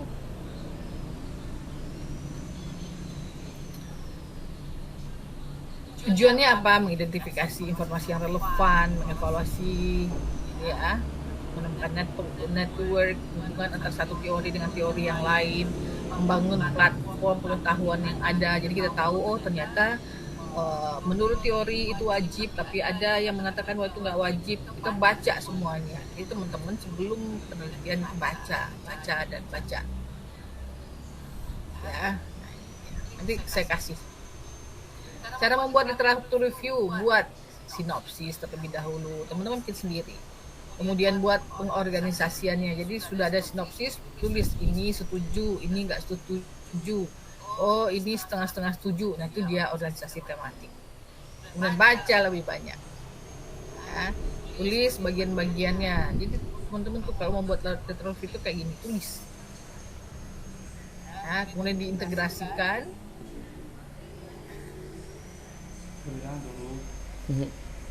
Mantap, Pak. Jadi cara membuat literatur review itu yang pertama adalah dalam bagian pertama ringkasan beberapa kalimat penting tadi ya. Kemudian daftar dokumen termasuk dalam kajian ini. Tulis beberapa kalimat saja. Tulis juga simpulannya dari apa yang kita baca. Cara membuat literatur review. Ya. Strukturnya yang pertama kita baca dulu abstrak kalau dari penelitian, baca penelitiannya, baca dokumennya, metode, hasil. Biasanya saya kalau membuat literatur review dari penelitian baca abstraknya aja, itu aja udah cukup. Nah, ini ada beberapa perangkat pencarian untuk mencari literatur di web. Ada pakai Alta Vista, ada Hotvista, pakai Eric, ini pakai Umi, ini pakai Associate Unlimited segala macam. Ini adalah perangkat-perangkat pencarian itu. Situs-situs yang bisa Bapak Ibu gunakan kalau mau mencari literatur review di web. Bisa juga baca buku. Nah, ini simpan data pencarian yang tepat, gunakan alat yang dipilih. Jadi saya kasih ya.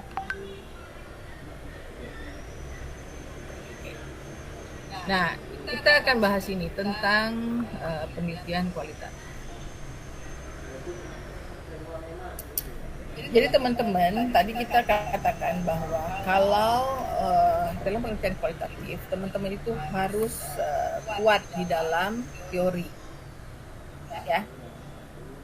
Tadi, seperti tadi, tentang ini kita agak seriusan sedikit.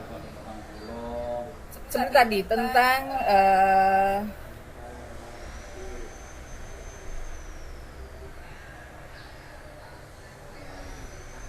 teman-teman mau melakukan penelitian dari menggunakan metodologi penelitian kualitatif, maka kita harus kuat di teorinya.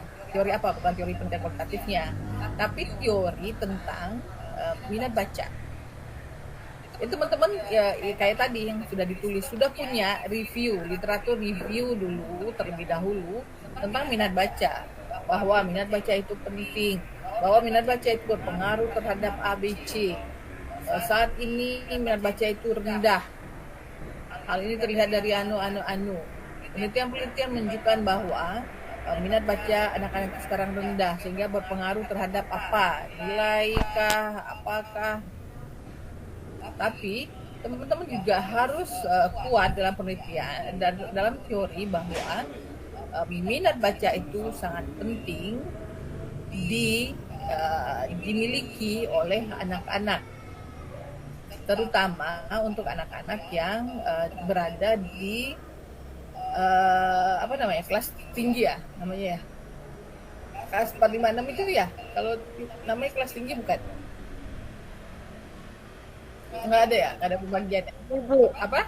Iya Bu, kelas 4 ya, kelas 4, 5, 6 tuh kelas tinggi.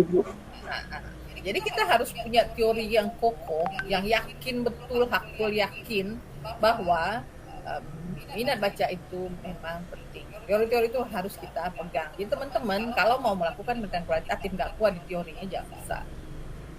Harus yakin bahwa teori itu benar. Ya, ini kan gampang.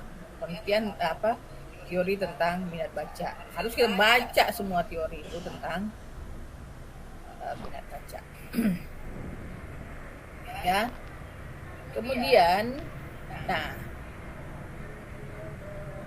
wacana teori dalam penelitian kualitatif. Ada model deduksi, ada model induksi. Model deduksi. Model deduksi ini adalah di mana teori masih menjadi alat penelitian sejak menyelidiki dan menemukan masalah, membangun hipotesis maupun melakukan pengamatan di lapangan sampai dengan menguji data. teman-teman tetap berpegang pada teori tadi bahwa minat baca itu penting, ya. Model penggunaan teori inilah yang bisa dilakukan pada penelitian deskriptif kualitatif buat ya, ini model deduksi. Jadi kita memulainya dari teori dulu, ya. Jadi kalau model deduksi, maka kita teman-teman nanti akan menguji teori yang sudah ada. Jadi kita berpegang teguh dulu pada teori-teori yang kita jadikan sebagai landasan, ya. Kemudian ada ini model deduksi, ini ada teori ini. Kemudian kita lakukan pengamatan, maka kita lakukan triangulasi data, pengujian data. Ada teori, kita amati di lapangan seperti apa, kemudian kita lakukan triangulasi pengujian di beberapa kejadian, sehingga kemudian kita merujuk lagi kepada teorinya. Ini adalah model deduksi. Pertanyaan? Ada pertanyaan? Paham ya? Triangulasi tuh Bu. Nanti ada triangulasi data, jadi pengujian data. Jadi kan gini, triangulasi data itu adalah ketika kita menguji data. Jadi kalau dalam kualitatif riset, misalnya gini, saya bertanya kepada satu orang anak yang dia malas baca. Kita tanya, nak, kamu kalau baca sehari itu kira-kira berapa jam ya? Oh, aku mah setiap hari Bu, aku kalau pulang sekolah baca. Kan kata anak. Benar, iya baca aku kalau pulang sekolah. Nanti berhentinya kalau maghrib, saya kata anaknya. Percaya nggak kita? Dia ditanya ke ngerti. Percaya nggak kita bahwa dia benar baca? Enggak. Gimana kita nggak percaya? Tidak. Bagaimana kita mengujinya? Benar nggak nih anak baca dari pulang sekolah sampai maghrib? Dia ngaku nih, kan kita wawancara. Kalau kualitatif ya. Gimana kita lakukan triangulasi datanya? Kita nggak percaya, enggak, orang kemarin ditanya sedikit aja nggak ngerti. Mana mungkin orang yang baca dari pulang sekolah sampai maghrib kayak gini kelakuannya, misalnya. Bagaimana kita lakukan triangulasi data? Gimana? Sambilannya.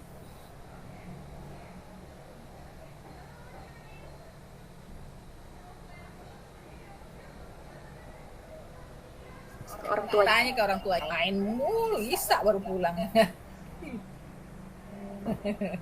Itu triangulasi data. Uji silang. Jadi kalau dalam penelitian kualitatif kita nggak boleh percaya pada satu sumber data. Ya, kita lakukan triangulasi, kita tanya lagi. Enggak gitu, kata ibunya. Orang dia pulang sekolah main, mau baca buku, PR aja nggak dikerjain. Kerjain PR-nya pagi-pagi sebelum sekolah. Katanya begitu. Ya, oke. Udah triangulasi. Nah, kemudian ke siapa lagi kita tanya? Tanya ke gurunya, tanya ke temennya. Emangnya kalau itu teman kamu itu pulang sekolah itu langsung main ya? Iya Bu, tapi dia kalau main itu dia bawa buku Bu. Dia mau main sih ke rumah saya, tapi di rumah saya baca buku. Nah, gitu. Ya. Kira-kira kesimpulan kita apa? Nah, itu dah. Di dalam penelitian kualitatif, kemampuan peneliti untuk menyimpulkan hasil data yang dia peroleh di lapangan itu memang harus diuji banget.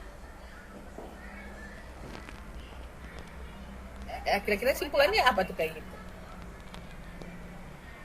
Bener nggak? Bener dia atau bener orang tuanya? Bener orang tuanya. Bener orang tuanya. Tapi kata temennya dia memang main sih, tapi bawa buku. Kan hanya bawa buku, Bu. Belum tentu juga. Ya. Katanya dia bawa buku, iya. Terus ngapain ya? Bawa buku itu taruh di itu Bu, di atas meja, terus kita main game. Nah, ya benar itu. Dia bawa buku, tapi dia nggak baca buku. Nah, kayak gitu ya. Jadi teman-teman nanti kalau kualitatif riset, pertanyaan yang mendalam. Jadi tanya kayak tadi tuh, Enggak Bu, dia kalau pergi ke rumah saya tanya ke orang tuanya, Bu kalau dia main mau kemana Bu? Oh dia main nih ke rumah temennya si Budi, ya Budi. Emang dia sering main ke sana? Iya Bu. Terus ngapain ke buku Bu gitu kan? Tanya lagi,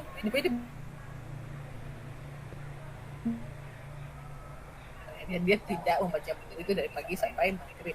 Tanya lagi ke anaknya, kamu sebenarnya baca nggak? Ibu sebenarnya tapi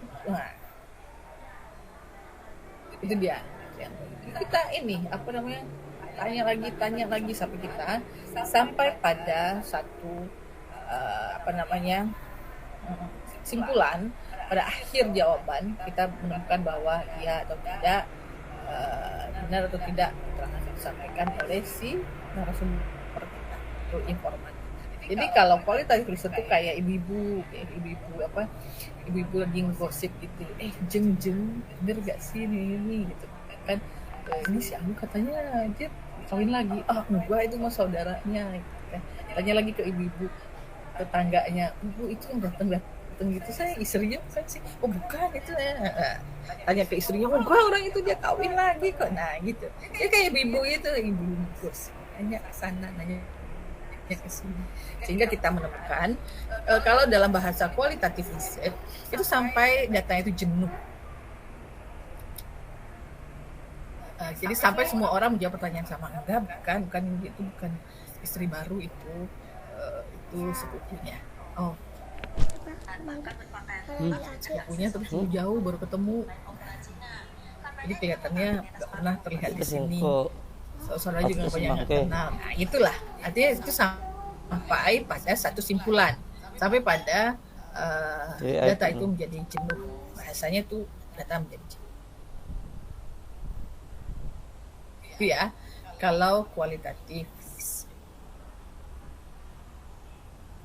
Kemudian ada metode induksi 1. Peneliti tidak perlu tahu tentang satu teori, tetapi langsung ke lapangan. Teori tidak penting, tetapi data lah yang paling penting. Ya, kira-kira apa? Kita nggak tahu teori nih, tapi kita lihat di lapangan ada satu hal yang aneh. Misalnya, kok anak-anak tuh yang tentang tadi membaca, kita nggak pegang satu teori tertentu dulu. Ya, tidak pegang satu teori, kita hanya tahu bahwa baca itu penting. Tapi kita nggak ada satu teori yang mengatakan bahwa kita hanya berpegang pada satu teori tentang minat baca. Tapi kita tidak berpegang teguh pada satu teori, misalnya bahwa membaca itu penting banget, terutama untuk anak-anak yang kelas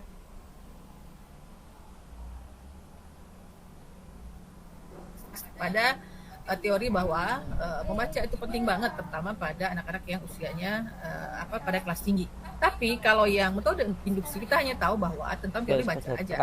Tapi kita tidak berpegang pada satu teori baca itu penting atau nggak penting. Bisa aja di lapangan orang nggak baca cerdas juga kok gitu kan. Siapa tahu ya ternyata memang benar ada penelitian yang mengatakan bahwa minat bacanya nggak penting-penting banget kok.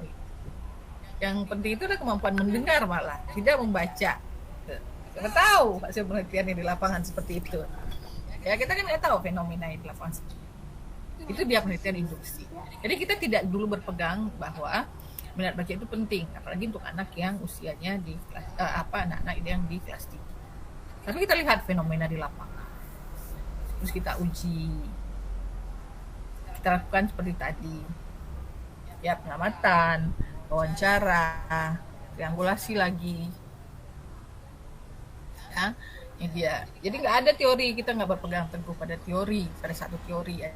Tapi kita mulai dari data di lapangan. Baru kemudian kita masuk ke teorinya. Jadi bisa saja kita akhirnya ikut teori yang mengatakan bahwa baca itu nggak penting. Yang paling penting untuk anak itu adalah kemampuan dia mendengar, tidak membaca. Bisa aja. Itu kualitatif riset teman-teman. Jadi Qualitative research itu hasilnya tidak bisa kita prediksi. Beda nanti kalau quantitative research maksudnya bisa kita prediksi. Bahwa kapasitas penting, bahwa dukungan keluarga penting. Saya udah tahu itu. Tapi kualitatif research enggak. Jadi kita kayak masuk ke dalam hutan. Jadi teman-teman, kualitatif research itu memakan waktu yang lama. Jadi nggak ada orang kualitatif research sebulan selesai, itu pasti kualitatif researchnya diragukan.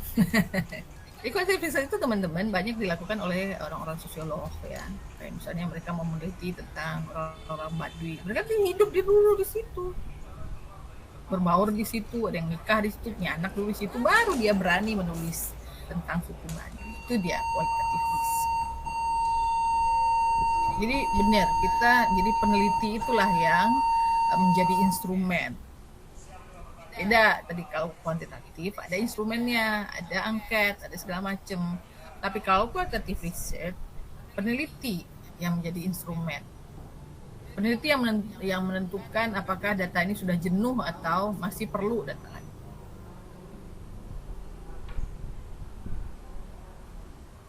Bisa dipahami? Ya. Kemudian ada model induksi yang kedua, mengatakan bahwa pemahaman terhadap teori bukan sesuatu yang haram, namun data tetap menjadi fokus peneliti di lapangan. Teori menjadi penting, tapi juga harus difahami oleh si peneliti. Ini dia modelnya. Jadi peneliti dia menemukan data di lapangan, tapi dia tetap ada teori yang dia pegang. Ada satu keyakinan dia terhadap satu teori, tetapi itulah teori itulah yang kemudian dia akan uji di lapangan. Bisa saja teori yang diyakini ini benar-benar teori itulah yang berlaku di secara nyata di masyarakat yang diteliti. Bisa jadi teori itu tidak berlaku, tapi dia telah memegang satu teori. Tapi tidak seperti yang tadi yang pertama. Kalau tadi itu dia membuktikan teorinya. Yang kedua itu dia benar-benar hanya buta dipergi aja ke lapangan, tapi dia baca-baca. Nah, yang induksi kedua ini dia sudah punya adalah teori yang dia pegang, tapi dia tidak menguji teori. Bisa saja kemudian teorinya itu akan berubah ketika si peneliti melakukan penelitian. Ya.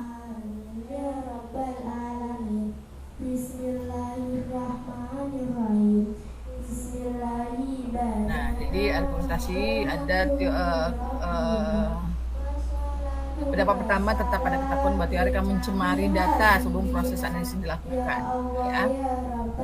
Karena kalau dalam penelitian kualitatif itu yang paling penting itu adalah originalitas data. Jadi data itu original. Jadi si peneliti itu belum jadi data-data yang di lapangan itu belum tercemari dari pendapat-pendapatnya si peneliti. Ada kecenderungan ketika kita sudah memegang satu teori, ada kecenderungan si peneliti, karena peneliti itu menjadi orang yang menjadi sumber datanya ya, maka dia akan cenderung untuk mewawancari orang-orang. Kalau dia wawancara nih orang-orang yang memang dia yakini mendukung pendapatnya.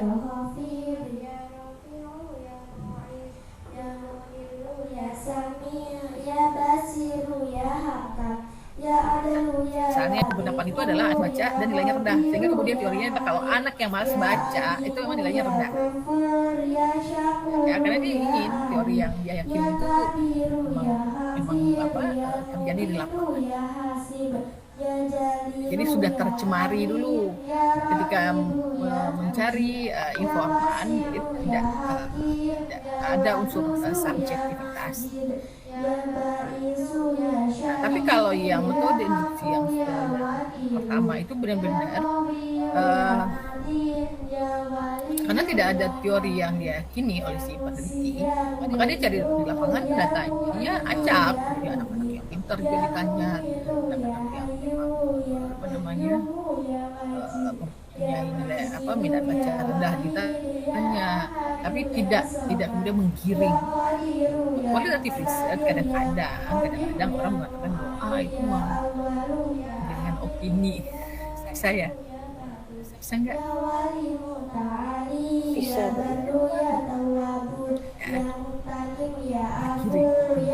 Ini loh pemimpin yang bagus itu yang gini buat modelnya. Itu kan kualitatif, kerjaannya orang-orang kualitatif. Kita lihat, nah, kira-kira siapa nih?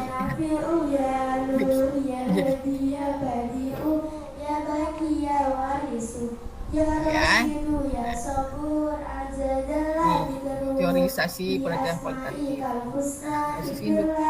bentukan, usaha konsep, triangulasi, pengamatan lagi. Ini dunia rasional, empiris dunia nyata, ini dunia rasional logis yang berdasarkan teori. Ini penelitian kualitatif yang teori induksi, ya. Jadi yang paling penting yaitu yang pertama itu adalah data dulu. Bedakan dengan yang tadi, yang di atas ini teori, yang kedua di atas itu adalah data. Ya. Nah,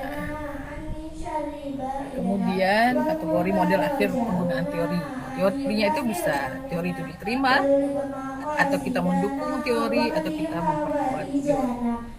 Ini model kategori yang ada juga ada teori ternyata fenomena di lapangan yang kita teliti itu tidak sama, sehingga kemudian kita membantah atau menolak satu teori, kemudian meneliti menemukan satu teori yang baru. Terima kasih. Itu dia kualitatif riset. Kita tertarik melakukan kualitatif riset?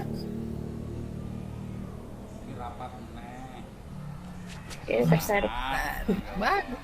Bu, kalau kualitatif itu tetap harus ada hipotesis juga ya, Bu? Kualitatif riset. Makanya tadi kita bilang data. Bahas Data. nopo. Nggak ada hipotesis. Nah, minggu depan udah mau lebaran belum? Belum, Kita Bu. jatah kita 1 kali lagi ya. Kita cuma 4 kali ya. Gimana nih caranya? Tambahin nggak apa-apa. Ikhlas. Nanti kita yang undang Bu Rini. Iya, kita aja, Bu. Oh gitu ya. Boleh. Ya supaya nanti setidaknya ya kita bahas ini kan kualitatif nih. Besok kita kuantitatif dan PTK. Mixed method nggak usah lah ya. Nah setelah itu teman-teman bikin lah itu proposalnya. Jadi kita nggak ketemu nggak apa-apa. Nanti kita bikin dia apa namanya. Setidaknya model-model penelitian ini bisa kita jelaskan.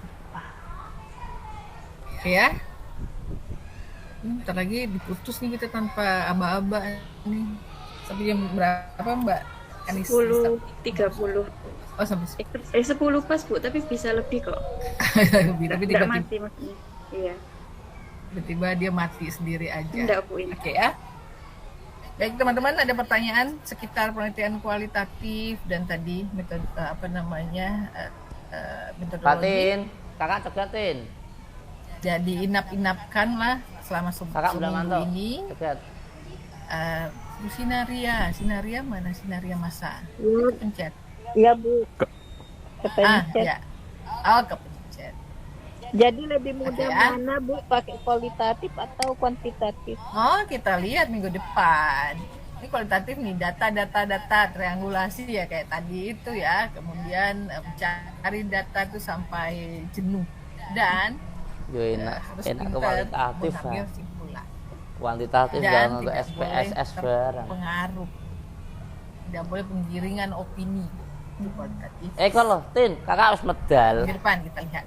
Kuantitatif riset seperti apa? Matematikanya, aduh Bu, pengujiannya Terus banyak. medal nih.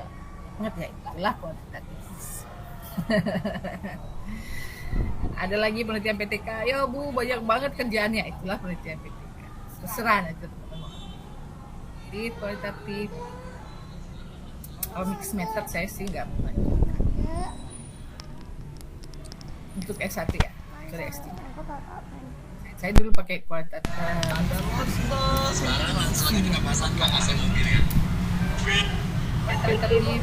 Kalau misalnya bikin apa penilaian kualitatif atau kualitatif itu sebelum kita mulai penelitiannya, sebelum kita memilih masalah dari awal atau seiring berjalannya waktu. boleh seiring waktu. Penelitian itu harus dirancang Dari awal begitu. dari awal. Kita mau penelitian kuantitatif kah, kualitatif kah, karena kan judulnya beda juga. Kita kuantitatif mana judulnya, dari awal itu udah punya. Kayak itu aja lah.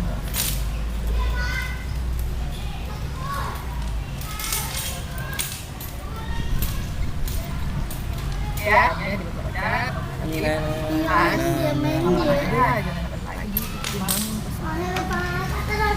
Ya, baik. Terima kasih teman-teman. Sampai bertemu. Mbak Adi saya minta absen ya. Ya Bu, sudah siap. Baik, terima kasih. Assalamualaikum warahmatullahi wabarakatuh. Sampai bertemu. Waalaikumsalam warahmatullahi